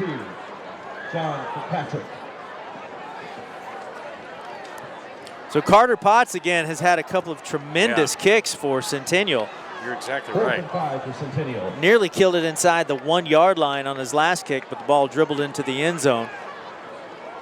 But Franklin has put some pressure on the punter lately. They might be able to break free, but they're not going to come this time. And again, a nice high kick. And it'll again take a Centennial bounce. And this time, once again, ball dribbles into the end zone. That's unfortunate. Carter Potts twice. Kick rolls. There you see, take a look at it once again. Into the end zone for a touchback. Right there, number 13. Joe Nelson trying to get to it. If he could just tap it back and just catches it on the downward bounce and just gets a small tip, but unfortunately, we kind of like the effort right there. Joe, one of my English students last year. Good effort, Joe. 1st and 10 for the Rebs from their own 20-yard line. Nichols again, Lipscomb again, trying to find some daylight on that right side, but nothing doing as a host of gray shirts brings him to the ground. And that could very well be the last play. Franklin in no hurry here. Not at all. And I wouldn't be. The last play of the third quarter. So at the end of 12 seconds remaining, both squads will march to the sidelines and get some final quarter strategies here. Franklin on top, 28-14. In this Battle of Franklin, glad to have you joining us here on the WCTV Game of the Week. I'm Michael Williams, this is Paul Breece. Hope you're joining us on our live stream on either Facebook or YouTube. There you see the score. What was the final score last year? I can't remember. I was a setup for you. Exactly. Oh, was this a score? 28-14. Oh, okay. Were we at that one? I can't remember. You know what? That's whether we were there or not. That was the information. That was well, of course. You're Paul Breece. You know these things. You know, you are the Williamson County sports insider. Well, that maybe or not be true, but I definitely know like any kind of food deal. I definitely know what are the food deals. You know, it was National Taco Day today. So where are our tacos? Did you happen to go down to the hospitality downstairs? I did not. Get us a brownie? I didn't. Oh, no, I thought. Well, you're the one with a nice face. You know, they see my belly. With a friendly face. Give them those puppy dog eyes and bring us half a dozen brownies up here. I know you saw them. Well, I can't lie about that. I know I saw them. Let's go to the fourth quarter. Franklin, 2nd down and 8. Just shy of their own 25-yard line. Here's Lipscomb again on that left side. Ball comes free. This time, Centennial has it, and they will run it back in for the touchdown. That was massive. Absolutely massive. There's a penalty. The recovery there, Tucker Tremaine, but there is a flag on the play. Hold everything. Find the guy in the white hat. Let's see what he's got to say.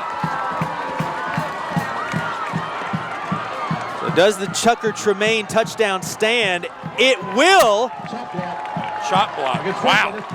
And the touchdown stands. Centennial with a big break on the Lipscomb fumble as Tremaine able to rumble in, scoop up the ball and take it in for the score. The scoop and score is what they call that. Absolutely. I mean, that literally, no scoop involved. I think it landed right in his arms as he was chasing it down. It just popped right up to him. Number 20, Tucker Tremaine on the hold. And number 10, Johnny So Crouch. Tremaine, who just scored the touchdown, he's set to hold, and Crouch set to kick it away. And just like that, Paul Breece, Paul And it's good. kick is straight and true. So And it's good. Franklin only now up by a touchdown. Here we go. 21. Guy Lipscomb, Mr. Dependable, takes it, looks for a lane, gonna come through, and the back pop right there, 42 42 Forrest Dangler. and 20. Jameson Hudson. Scoop it up. Presley Kelly. And the captain, Man, Tucker Tremaine, the D-back there. touchdown. Tucker. Oh, that may have been the best tackle of the night right there on Tremaine. Well, that woke the Centennial side up.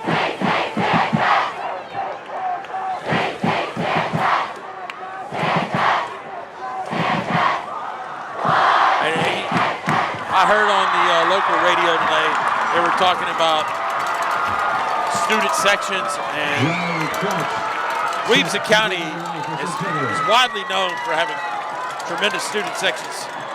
No matter where you're at, they're bringing it full force. So Crouch's kickoff sails into the end zone, and the Rebs touchback.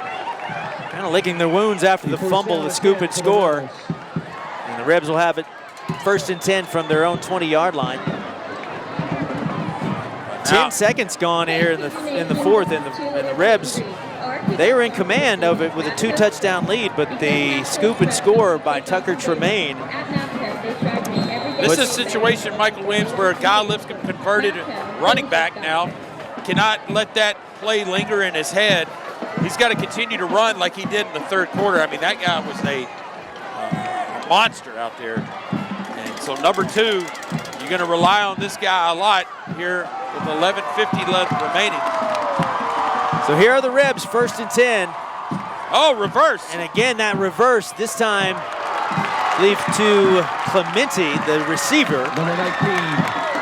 and has a pickup of Whoever number 6 is, give me a name on that. Wow. Josh Forsey again. Oh my goodness. Tremendous play by the corner over there, Josh Pickup of Forsey. about 2. Second down, 8. So pickup of 2 yards brings up 2nd down and 8 for Franklin. Yeah, this is a situation where, don't want to get too conservative here. Again, up the gut to Lipscomb, finding some daylight, another foot race. One block. Here goes Guy Lipscomb once again. And he's into Centennial territory, just shy of the 35-yard line. And there's no flag. 0 flags on the play. Thank you very much. Tackle by number 3, Kevin Townsend. Unbelievable watching Guy Lipscomb at work. So if I do my math correctly, it's about a 40-yard pickup there for Lipscomb, and I often do my math incorrectly. Well, Guy Lipscomb has got to be approaching the 200-yard mark on rushing yards tonight. So 1st and 10, this time inside Centennial territory. Just shy of the 35-yard line are the Rebels. 10:40 to go in the ball game. They're not going to give Lipscomb any breaks here. That's 42. Well, that is 42. Yeah. The Thunder part of the team, the big fella. Kirkpatrick again. He had a touchdown earlier. And will be stopped for little, if any, gain at all on the play. They'll call it 2nd down and 9.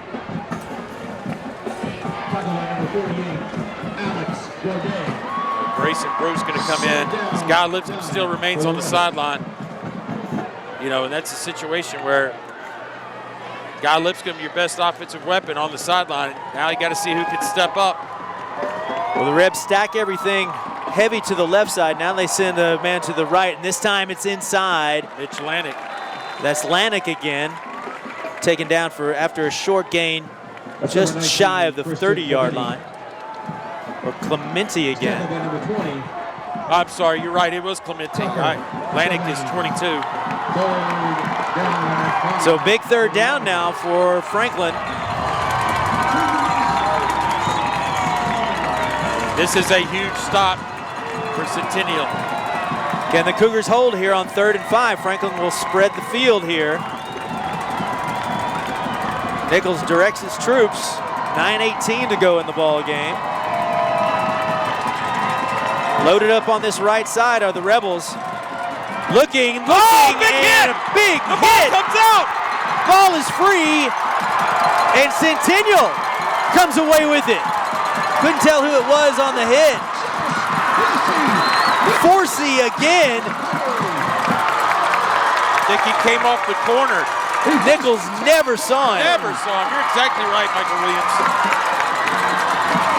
Here we Take go. a look again. Yeah, let's see it right here.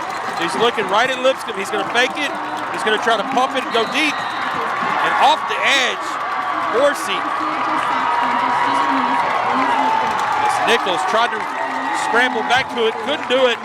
Momentum, Big Mo has gone Centennial way in the fourth quarter. So Forsey, with the sack and the fumble recovery, gives Centennial the ball back at their own 41-yard line. 9:05 to go in the ball game. Man, I'll and tell you this what. time it's Desmond Smith on the carry. Runs into, again, a pile of defenders. Yeah, Franklin defense has, buckled down. They still really have only given up 14 points. The fumble return obviously was a defensive score, so they have got Desmond Smith, So the Rebels, locked down. the Rebels hurting themselves with turnovers right now. That is a sure way to let another squad back in the game. Great protection. Marcel back to pass, finds his man.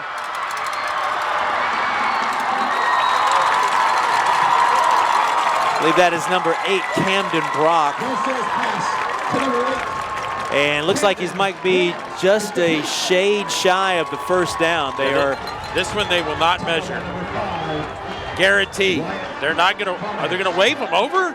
Oh, They sure are. Wow. So we are going to measure this. Paul Breece, if we've ever seen a bigger measurement this year. This is huge. Here we go. Clock is stopped at 8:17 to play in the ball game. Yeah, hold your breath, Centennial fans.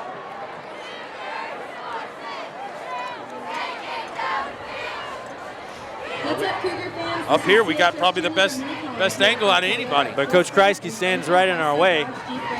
And we're going to be just just a shade short. Yes. About the nose of the football short. I think it might be Mr. Alexander Steele time right here. Where's 21? He's already out in the huddle. Cougar Nation, Centennial welcomes back one of its own tonight. Former baseball standout. I see you, Angel Tyus, down there carrying water to the players. Tony Kemp. Angel Tyus, I hope you tune into the WCTV game of the week. Mr. Williams says hello, gives you a shout out. Wow. Hope you hear that second period on Monday. I don't know who Angel Tyus is, but I do know who Tony Kemp is, former Centennial great. He's here tonight, apparently. Chicago Cub, current Chicago Cub. I'm looking around, I can't find him. Where is he? Here we go, 3rd down and 1 for the Cougs. 3rd and inches for the Cougars. Big Steele standing up in the backfield. They'll give it to him, and he's got it, and a little bit more. Alexander Steele rumbles down the sideline for a big first down and lots more as he's just shy of the Rebel 30-yard line. So needed a nose length of the football, and Steele will go ahead and punch it deep into Franklin territory. That's enough for clean insurance. Follows first down. Man, Steele doesn't need a whole lot of, he just needs a little head start to get that run there. See, he didn't get that.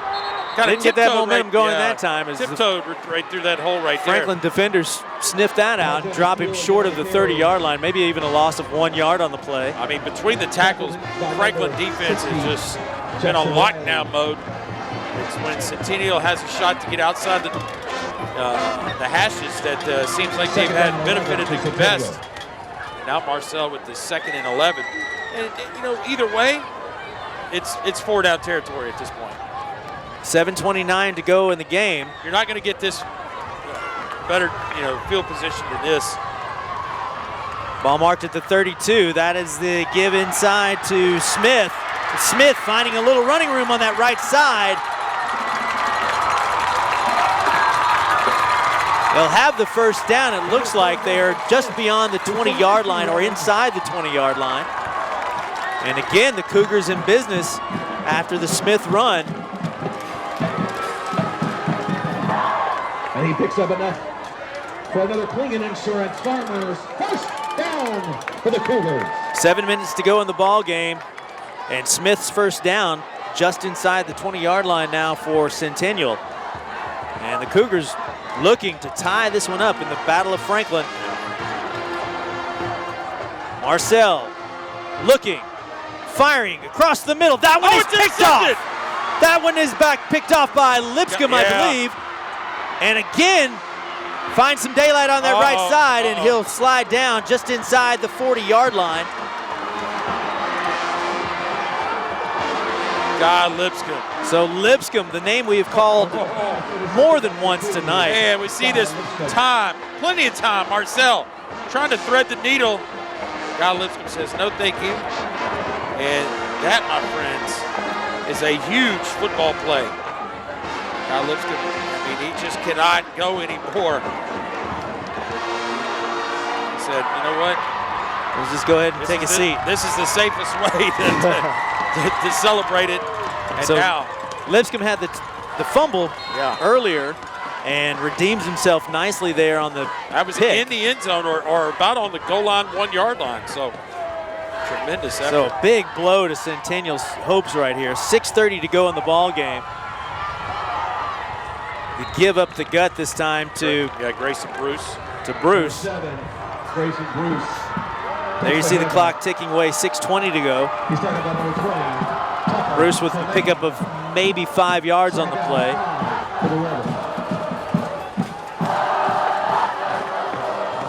The Rebs now in no hurry.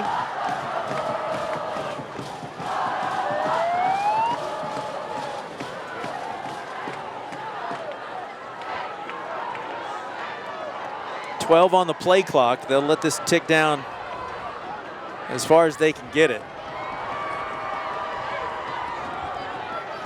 And again, the run to that left side. First down, Grayson Breece. Breece again, I believe he'll have the first down. Carry by number 7, Grayson Breece. Number 20, Tucker Tremaine on the tackle. What a game we've had so far. Man. 5:42 remaining in the ball game. Well, we got a penalty. There we go. They'll back Franklin up on the penalty. Not exactly sure what it was, so we'll have a block in the back call on Franklin. Yeah, that's what it is. And they'll put it back inside the 45-yard line of Franklin. We'll back them up, and it'll be 2nd down and 9 for the Rebels. So 2nd and 9 now for Franklin. 5:38 to go in the ball game.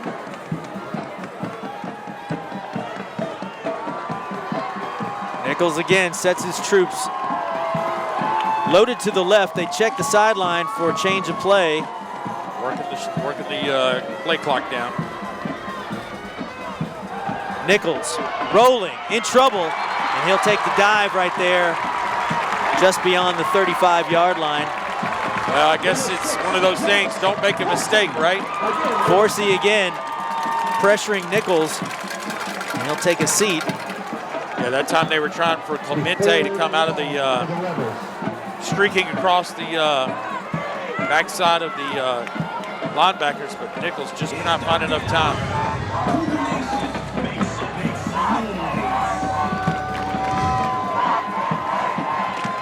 Big loss on the play. Franklin's got to get up inside Centennial territory to about the 47-yard line of Centennial for a first down. They've done it before. This time under heavy pressure is Nichols, and he'll be dropped. Number 9, Josh Nichols is sacked. Wow.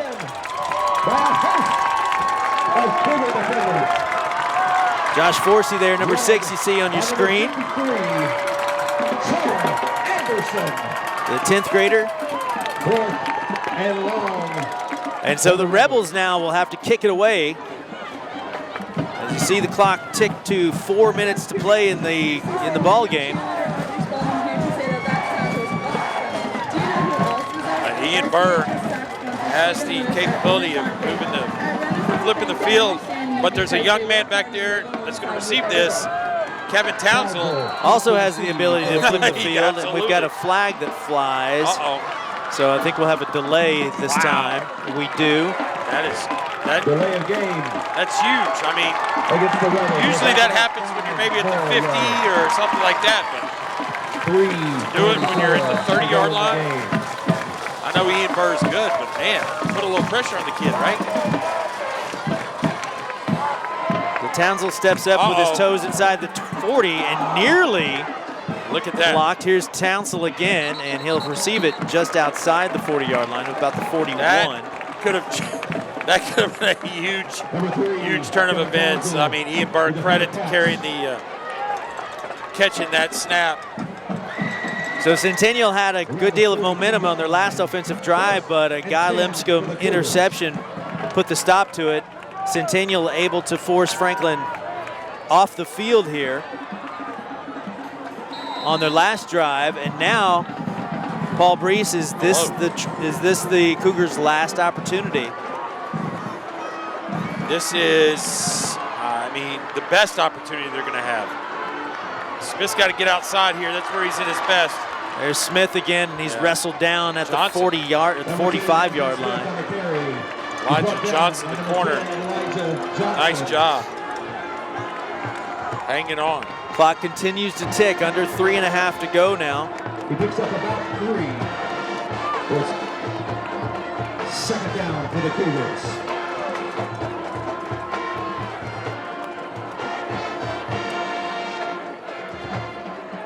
Marcel, again, that trap play, or the draw play rather. Another flag comes flying in as Smith is run out of bounds at about the 46-yard line of Franklin. But a hold on Centennial, and holding calls have been crushing the Cougars all night. That is about the third or fourth hold call on Centennial, and they've just been In a critical situation where they've had a pretty major gain. Either they converted a first down or picked up a large chunk of yards. Obviously, the hold might have something to do with it, but maybe. You know,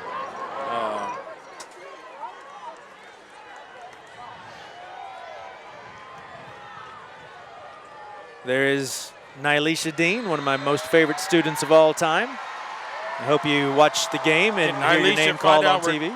She find out where Tony Kemp is? Ball falls incomplete as I give shout-outs to my students here. Marcel's pass intended. 2:46 remaining. That brings up Kevin Townsend. third down and 26. Franklin, or Centennial rather, has to get up into about the 47-yard line of Franklin for the first down. Well, and Centennial has all 3 timeouts left, so if they don't convert here, they can punt it away, still have a defensive stop, and a good chance to get the ball back with some time left on the clock. Third down, 26. Marcel looks to go deep. Flushed. Throw it. Got to throw it. Fires away, and the ball skips on the ground and falls incomplete. Marcel's pass intended to number 3, Kevin Townsend, is incomplete. Yeah. So Coach Kreisky will send his punt unit on the field.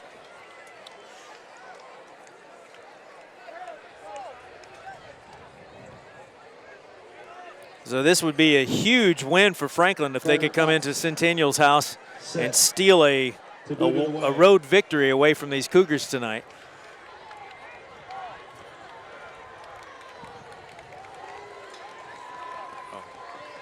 Number 6, Reed. They're sitting nicely with 2:38 to go. Oh, my. A duck. Not good. Oh, it touched him. Hit a Franklin player. And the ball goes over. Well, no, does it? Thought it hit the Franklin player, but the referee pointed Franklin's direction. Centennial coaches are pointing the opposite direction. Well, we're waiting. Take a look right here. Does the ball hit? I think it hits Wyatt Hardage, number 5. It's going to be tough to see. Looked like it glanced right off his helmet. Yeah. He did not even realize where the ball was. So they'll give it back to Centennial after the miscue on the punt. Yeah, that is a tough So if Franklin's going to open this door for Centennial, the Cougars have to walk through right now. 2:28 to go in the ball game. And the refs again will confer over on the sidelines. Looks like they want to talk to Donnie Coach Webb go over there and find out exactly what happened.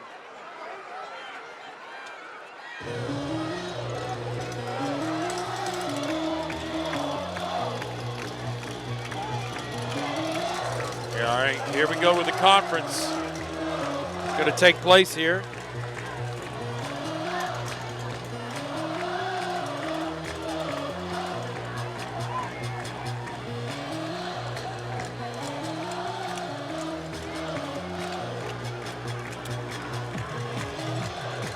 Well, Coach Kreisky is definitely, he's standing down here at the bottom of your screen with the a referee down here. He is hoping that there is something that, a rule that all of a sudden gets talked about is both coaches are close to the. Well, here you see the punt again. And not a great punt. And no clue, Wyatt Harnage had no idea that it was just anywhere near him because it was about 20 yards away.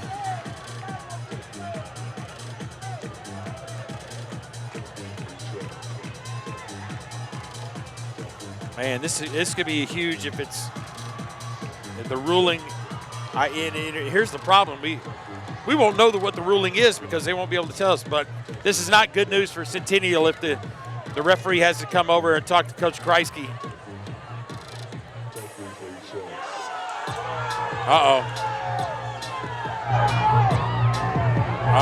Now they confer with Kreisky, and he starts to throw a fit, and they'll throw a flag on him.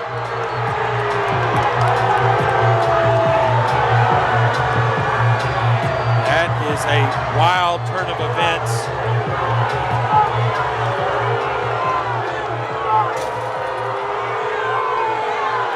Well, it's going to be first down Franklin. Well, you saw it. You saw Kreisky right there. We were watching him, and he got heated. And then throw another flag on him.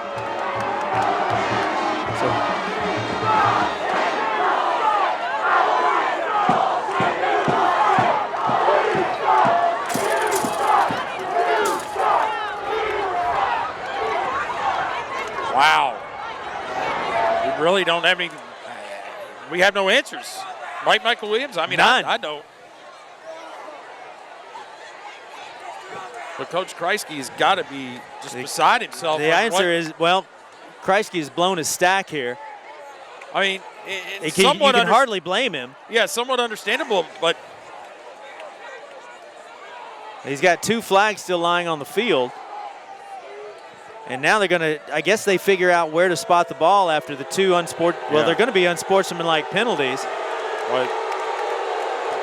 Dead ball, unsportsmanlike. Dead ball.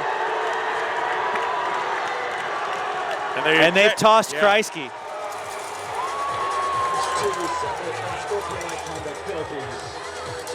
And Matt Kreisky has been tossed from the game. Well,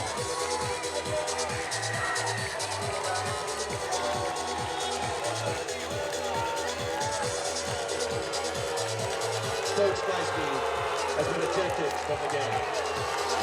And they'll set the ball up at the 16-yard line. Wow. Of Centennial, of Centennial there. So 30 yards. And these Centennial fans not at all happy with these referees.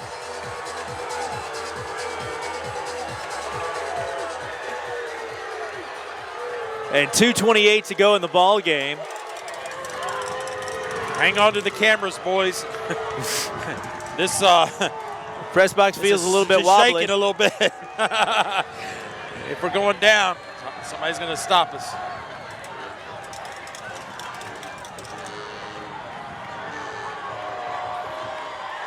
And these Centennial coaches are livid down here. And who can blame them? So 1st and 10 now. And inside the give to Lipscomb. And he stopped short of the 15-yard line. Maybe they might give him 1 on the play. Tackled by number 48, Alex Godet. But Franklin just looking to keep this clock running right now. And the Cougars will go ahead and call timeout. That is their first timeout. Wow. Man, what a way to. So let's recap. We kicked the ball, or we punted the ball. We punted the ball away. The ball appeared to hit a Franklin defender. Sure. Glanced off. Centennial recovers. We point to, well, he had originally pointed Franklin's way, said Franklin's got the ball. Conferred. They said, okay, no, we'll buy your argument, Centennial. Now Centennial's got the ball. Donnie Webb comes out on the field, confers with referees. The referees have a conference. They get together, and they say, no, it goes back to Franklin. Yeah. Matt Kreisky blows his stack, gets 2 unsportsmanlike penalties called on him, and is tossed from the game. Yeah, 30 yards. And now Franklin down to the 16-yard line. So 2:14 to go in the ball game. Lipscomb again, this time little gain up. He crosses the 15-yard line. Yeah. And again, Centennial will go ahead and call timeout. Whatever Donnie Webb knew, he came out at the right time. Well, and I was teaching it today, ethos, pathos, and logos. The credibility of the speaker, the data of the speaker, and the emotional appeal of the speaker. All 3 worked very well for these referees, apparently. After tonight's game, be sure to stop by the official CHS Faith Corner headquarters. Rick's Wood-Fired Pizza. As there you take a look at the Rebels. The best pizza, salads, sandwiches. In good position to come in and take their 2nd game in as many years from Centennial. Rick's Wood-Fired Pizza. Rebels in desperate need of a win tonight. Yeah. I mean, they've got 2 on the year. They have no district wins, does Franklin. It's a season-saving win. That's exactly right. And yeah, you may think Guy Lipscomb is the MVP, but Donnie Webb, with whatever the debate club champion, exactly. He convinced something on some way to. Well, these Centennial coaches and players imploring this Centennial crowd to get into the game, try to give them one more chance here. 3rd down and 7. 2:10 remaining in the ball game. Nichols looking in trouble, finds his receiver, and will be stopped short of the 1st down. Couldn't exactly tell who the receiver was. The 19 to Clementi. All for naught penalty. And a flag on the play. We'll back them up 10 yards. So the Rebs will have to march backwards. 2 minutes and 4 seconds to go in the game. Ball marked at the 31-yard line of Centennial. 2:04 to remains in the ball game. Rebs have to get up to about the 6-yard line for a 1st down. Centennial 1 timeout left. I was shocked that they tried to attempt to throw the ball. If they could have just run the ball, they would have. Centennial would have had to use the timeout. They would have never had the holding penalty. So here are the Rebs, 3rd down and 24. A quick hitter to Lipscomb. Tries to find some daylight on that right side and nothing doing. And the Cougars with a little emotion in that hit. Yeah. And the ball's going to be placed at the 30, so this is 31, 30. This is going to be a 47, 48 about a 47-yard field goal attempt. Not saying Ian Burr cannot do it, but you know, it's going to be. Now the rule is, I believe in high school, Michael Williams, if the field goal kick gets to the end zone, the offensive team takes over at the 20, no matter what happens. So. We'll see if they have or have not changed that rule, but in the past, you know, that's why teams used to take a chance on the long field goals, because they knew if they could get the ball to at least the end zone, it was going to go to the 20. So 4th and 23, obvious field goal. What happened last time? What happened last time Franklin had tried to attempt a field goal? Blocked. Blocked. Blocked. And what? Returned. And returned. That's No, exactly no. right. No, that was the fumble. That was the fumble on Guy Lipscomb. It was blocked. No return. That was right before halftime. Well, they're going to go ahead and try it. They marched the field goal unit on the field. Paul Breece, you're exactly right. We're about 47 yards away. Does Burr have it in him? Kick is blocked again. Oh, this no! time. He's going to get a block. Ian Burr going to hang on and tackle him. You've got to be kidding me. Couldn't tell who blocked it. Still can't tell. He's mobbed by his people down there.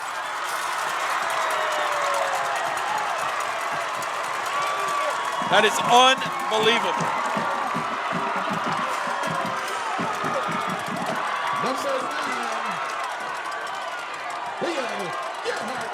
Leo Gearhart comes through and blocks the field goal try. 1st and 10. Couldn't tell who the ball carrier was right there. Yeah, I guess tough. that was, Gearhart again. He was the one that picked it up and ran with it. And Ian Burr, touchdown saving tackle, the kicker.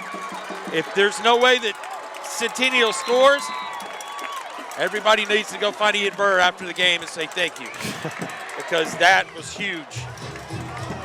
So I believe I want to say Franklin has called timeout here. Yeah. 1:48 to go in the ball game. Emotions running high at a fever pitch right now. Wow, no one has left. So here are the Cougars, 1st down and 10 from the Franklin 32. Marcel looking, firing. No. That will be way too high. Grayson Marcel's pass intended 5 seconds ticks off the clock. 1:43 to go. Brings up 2nd down and 10.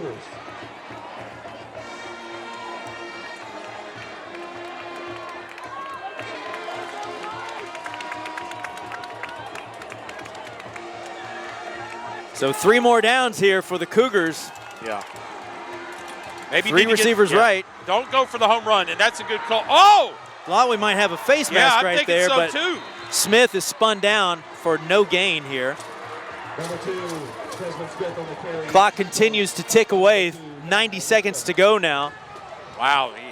Franklin may have gotten away with one, who knows, but Well, Smith took a bizarre turn right there, and we thought up here that it looked like somebody might have gotten hold of a face mask, but no flags come flying, so 3rd and 10. They need at least 6, I think, right here to give them a good 4th down call. No need to go Marcel 20. firing to his right side. Pass is caught, and immediately, can't tell exactly who the receiver is that far away. I think it's Marcel's pass is complete to number 8. That's going to be number 8. Camden Brock. Yeah, Brock. On the reception. Under a minute to go now, 52 seconds remaining. 3rd down and 9.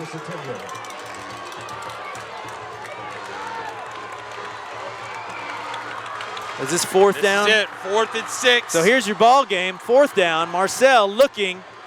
He's got a chance to run it. Rolling left this time, Got a finds a chance little to run daylight it. on that left side. Did he get it? And is tripped up Oh.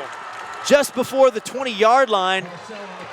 May have enough for the 1st down, depending on where they mark it. They're waving And it they off. will mark it at the 20, and Centennial has the 1st down. They're in business with 29 seconds remaining. Well, there's no timeouts for Centennial, so they need to hurry up and spike the ball or get a play off. There's 20 Clock seconds. is running. Yeah. Don't have a great deal of time here. Marcel looking, firing over the middle. Ball is nearly caught. Ball was tipped, nearly caught. Oh my goodness, this place would have erupted. Yes, you are exactly right. 10 seconds remaining in the ball game. Clock is stopped on the incomplete pass. 10 seconds to go. Ball falls short of the intended receiver, Kevin Townsell. Oh, he wishes he had that one back. What a game this has been. Yeah. They're going to have to throw it to the end zone. You've got to throw it to the end zone this time. Yeah, or 10 seconds remaining. You got a first down and spike, but there's no way they can go short. And we have whistles. A timeout, Franklin. Rebs call a timeout here. Timeout, Franklin.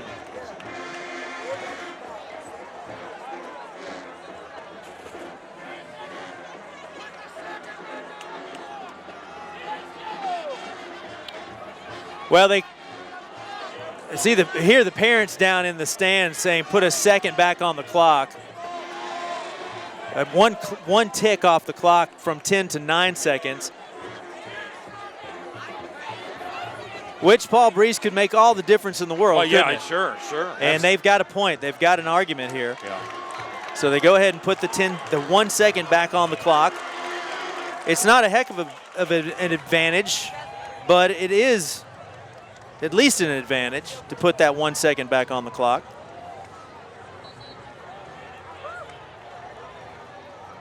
Ten seconds remaining in this Battle of Franklin. It's been a wild one here tonight. Yeah. An absolute wild one. Who do you got? Who do you got out there? You got to think, is Kevin Townsend number 3 in the game? Yeah, there he is at the bottom of your screen here in the slot position. Marcel has got to fire it into the end zone this time, and Franklin again will call a timeout. Wow. Set Back to back. Another timeout for the Rebels.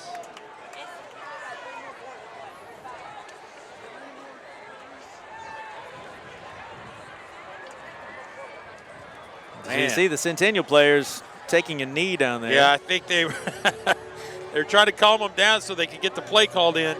Again, without Matt Kreisky on the sideline, the head coach, who was ejected just, late here in the fourth quarter. But, Well, I'll be interested to get his story on Monday in the teacher's workroom. Maybe give me a little insight on that one.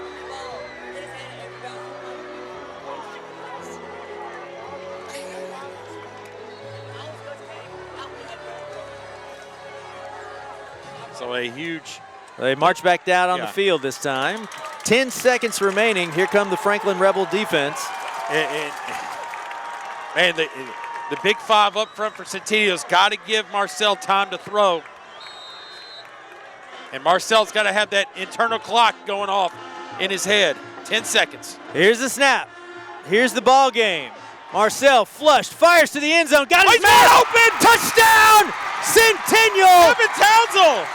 Kevin Townsend in the corner of the end zone. No flags on the field. 4 seconds remaining. And the Cougars, a PAT away from tying this one up.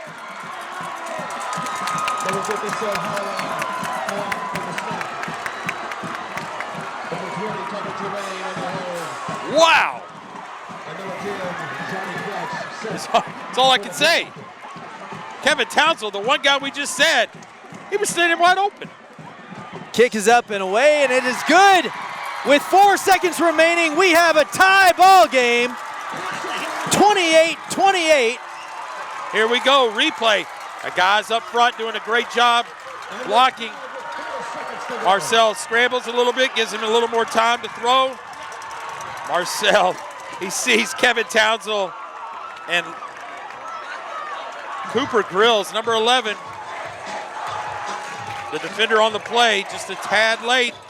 Townsend getting a little love. Man. Kevin Townsend on the reception ties the game up 28-28. 4 seconds remaining in the ball game. Does Franklin now have the miracle? Set to kick it away. Or are we headed to overtime? Yeah. This would be, if it does go to overtime, Franklin's second overtime reaching game. That's a smart move. Smart move. So ball sails into the end zone, and this time no return. That's another touchback for Johnny Crouch. No time off the clock. So Franklin with 4 seconds remaining. Don't know if they kill it right here or do they go ahead and play for the overtime. Hey, listen, they've had a couple of bad mistakes, right? Yep. The fumble and the interception. Or no, they had 2 fumbles. When quarterback Josh Nichols got sacked, he lost the ball. I'm thinking it's a kneel down and let's head for overtime.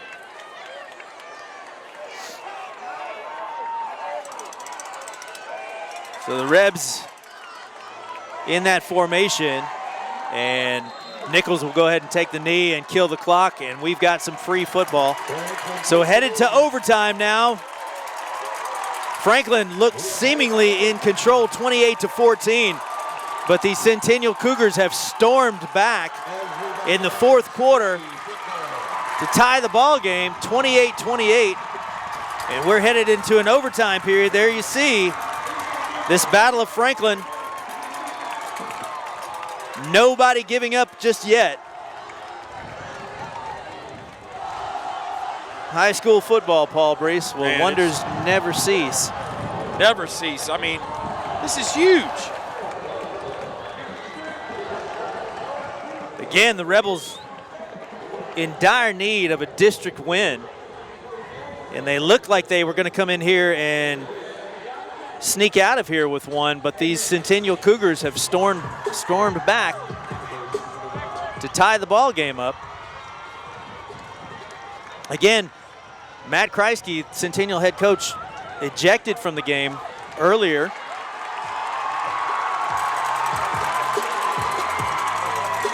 And Franklin at that point, looked to have all the momentum in the world. Yeah. After Kreisky's ejection. I mean, it was thanks like, for coming. Everybody started packing their things We were up. done. Yeah. We were ready to go home. But maybe, just maybe, that was the fire the Centennial Cougars team needed. Absolutely. Still would like to know how come Franklin got the ball on that. Exactly. But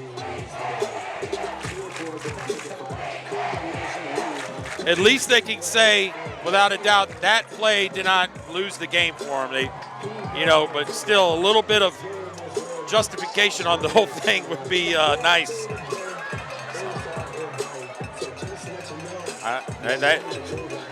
You always got to have that coach down there that gets everybody going.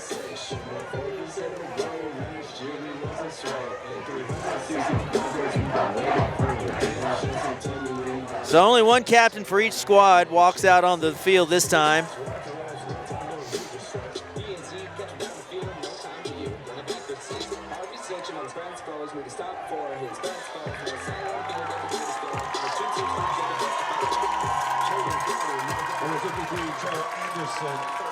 They'll flip it up again. At midfield for the Cougars.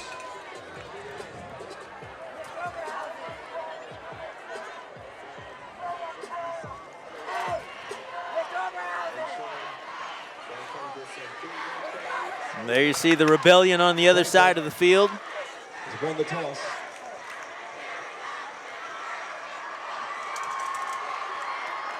Rebels win the toss in overtime.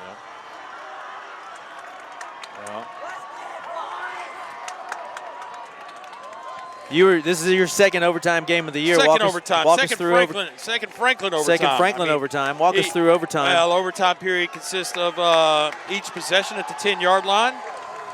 And, we'll just keep it going from there. I mean, when Franklin went with overtime at Independence, it was a situation where Franklin felt like they couldn't keep out, try to keep up and scoring them. Went for 2, failed on that attempt, and now we'll see if both these teams really, scoring, just the shootout situation of it is not one of their big things, but they have the athletes to now go 10 yards. Alexander Steele, 21. From the 10, Michael Williams, you got to like your chances. Absolutely. Here are the Cougars. Steele, the ball carrier, looks to break outside and is dragged down inside the 10-yard line. So maybe a pickup of 1. Alexander Steele on the carry. He's tackled by number 57, Journey Keene. Journey Keene, nice pursuit right there. Again, the host of Rebels on the tackle did not try to tackle up high on Alexander Steele. Right. Second down. So second down and 9 to go to get to the goal line. This time 3 receivers spread to the right. Steele stays in the backfield, gets the ball and tries to head to his left, tries to break out of a tackle, but a host of white shirts still trying to take him down. Not one man is going to bring him down. Steele again on the carry. He's a tank. Tackled by number 11. But gets back to the 10-yard line, so that'll bring up third down and 9. John Kirkpatrick, 42 right there on a nice play. One of the Rebels there on the tackle. Third down. This is where it gets a little dicey for both teams in that long third down conversion.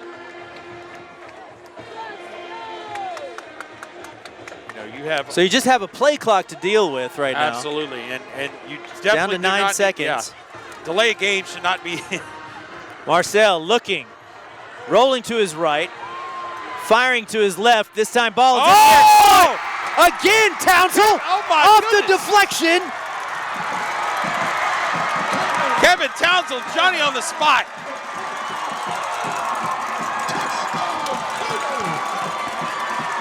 And the Cougars take the lead. As you take a look at this, some of the Centennial student workers up here with us going crazy. Oh my goodness. Now, a huge Kevin Townsend. Yeah, huge extra point though, Michael Williamson. I mean, if you got to focus on anything right now. So kick up and away, and that is good. Centennial with their first lead of the game since the 7-0 Yeah, here back we in the go. first quarter. You got to give credit, again, the 5 guys up front, giving Marcel plenty of time. You may have a hold there, but they're not going to call it this late in the game. Marcel threads the needle, going to look. Ball pops in the air. Kevin Townsend, what in the world? That Townsend. young man. Kevin Townsend, have yourself a game, young man. Yeah. And hey, Nicely done. Handshakes, the young people are like, oh, Kevin Townsend, I know you. You're the guy that's caught 2 big touchdown passes. Here are the Rebels now, down 35-28. They've got the ball now in this overtime period. Nichols again to Lipscomb. Lipscomb makes it up to the 5-yard line. Yeah, this is a situation where Guy Lipscomb, it'll be his turn, if you per se. I mean, Kevin Townsend got his. Now Guy Lipscomb, it's going to be his turn. I think if you're Donnie Webb, you do not try to get fancy right here. It's number 2 all the way. What a high school football game this has been.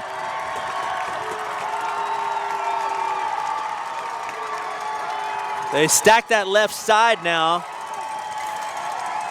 Send Clemente to the right. This time, Nichols inside, and they'll be stopped a little short of the goal line. Number 9, Josh Nichols on the keeper. Tackle by number 53, Trevor Anderson. So the ball spotted at the 2-yard line. Franklin with a couple of chances now to punch it in the end zone. Now I think John Kirkpatrick is going to replace Guy Lipscomb at the running back spot. There he is, number 42. Yeah, 42. There you see him in the backfield. Keep your eye on the ball, or on the 42. I think he's going to get the rock. If he doesn't convert here, probably going to be one more time. They stack it up. They try to sneak it, and there's the scrum. And Touchdown, the Franklin.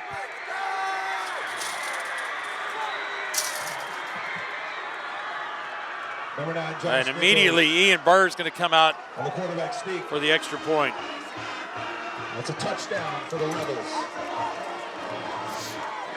So the Rebs tie it back up here, or can tie it back up on the field goal, on the PAT rather. Which Ian Burr has been blocked twice, correct? Burr has been blocked twice. They were long field goal attempts. Yeah. Number 16, But nevertheless, the Centennial line has broken through a time or two and got a hand on the ball. Can they do it again? And straight and true for Burr. So we've got another tie ball game, 35 up. As you take a look at the rugby scrum right here. and we are tied at 35.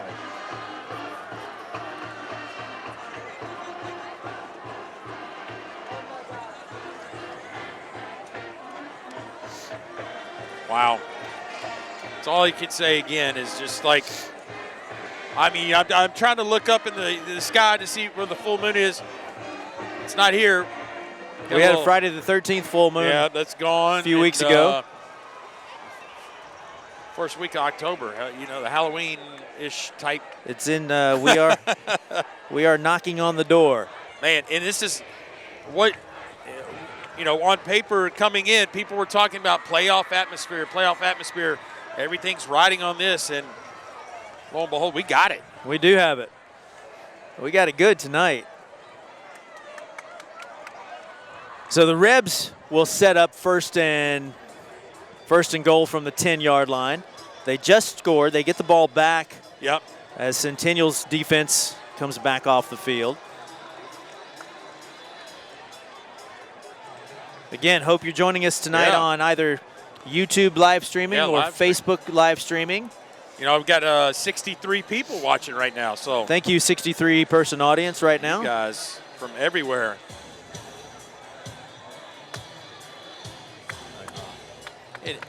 You know, here's the overtime situation. We got to redo the flip and everything. I thought it was alternate. I thought so too. Oh, well. Let's shake hands one more time. There you see the Centennial crew. Man, oh, man. Having a moment of meditation down there.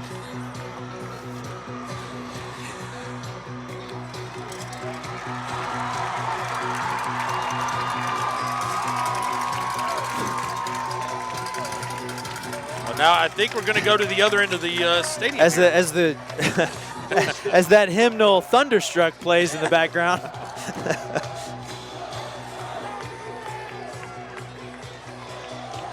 So we'll head to the other side of the field this time.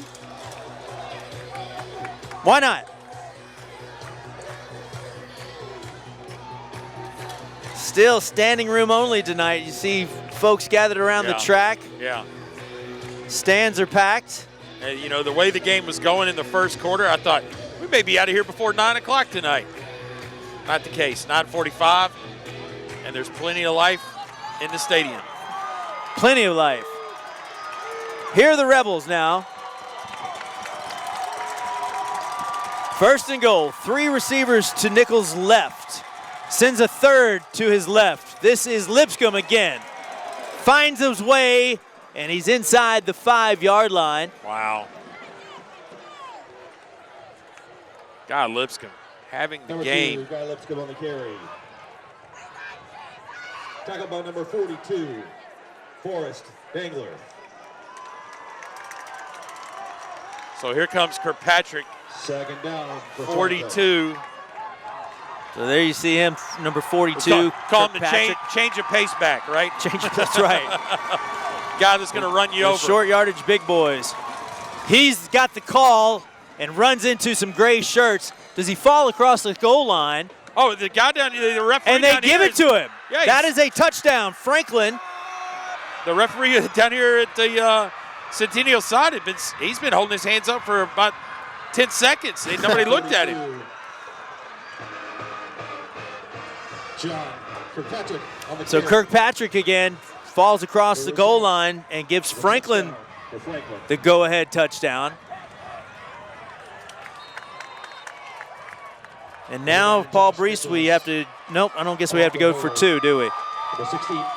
So Burr again on for the field goal try. And now, barring anything here,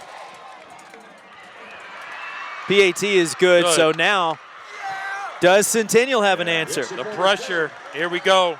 Everybody in the house knows what's going to happen. Kirkpatrick just going to lower the shoulder. Franklin's got some tanks up front, and Kirkpatrick able to lunge across that goal line right there. That's set up by the guy Lipscomb, 7-yard run. And now, what does Centennial do? Alexander Steele, Smith, Kevin Townsville. I mean,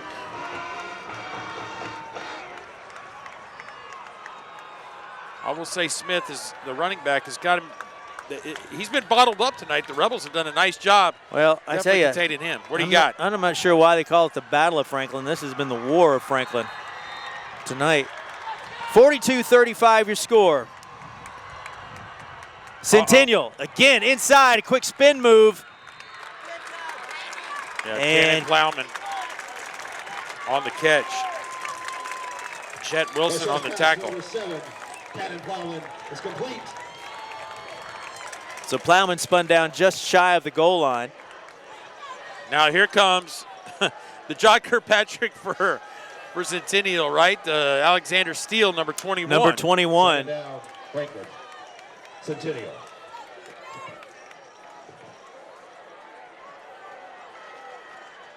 And they pitch out to Steele. He's got a head of steam, and he runs into some white shirts, dives across the end zone. Touchdown, Centennial. Wow. And Steele is down.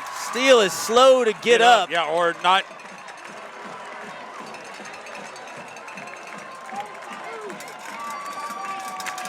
Okay.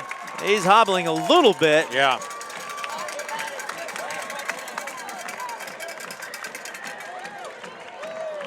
We're going to see right here the touchdown and the timeout for Centennial.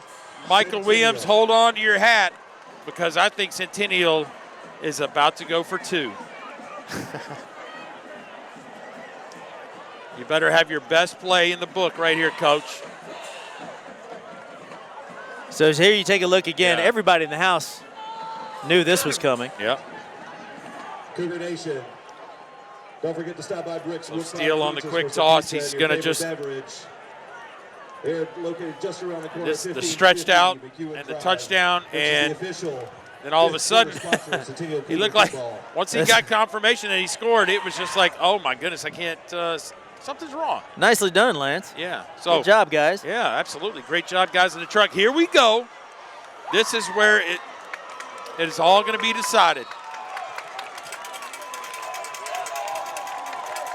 The 2-point opportunity for the win. Michael Williams, are we ready?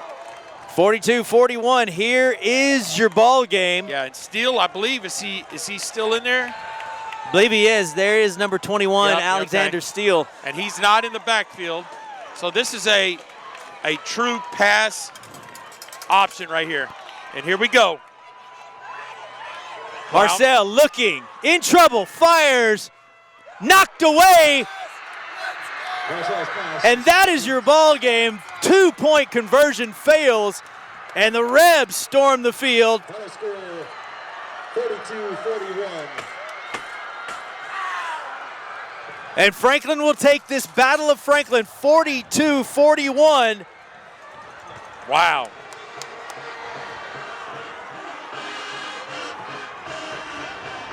For the second year in a row. Yeah. And a stunned Centennial crowd as they watch the Rebels come out at midfield.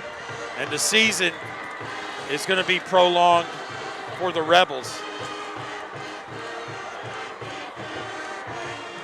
As no love lost between these two teams. My goodness, what a game. So, there's your final score, 42-41. Franklin comes in and wins their second Battle of Franklin, second year in a row for the WCTV Game of the Week. We enjoyed a wild one tonight.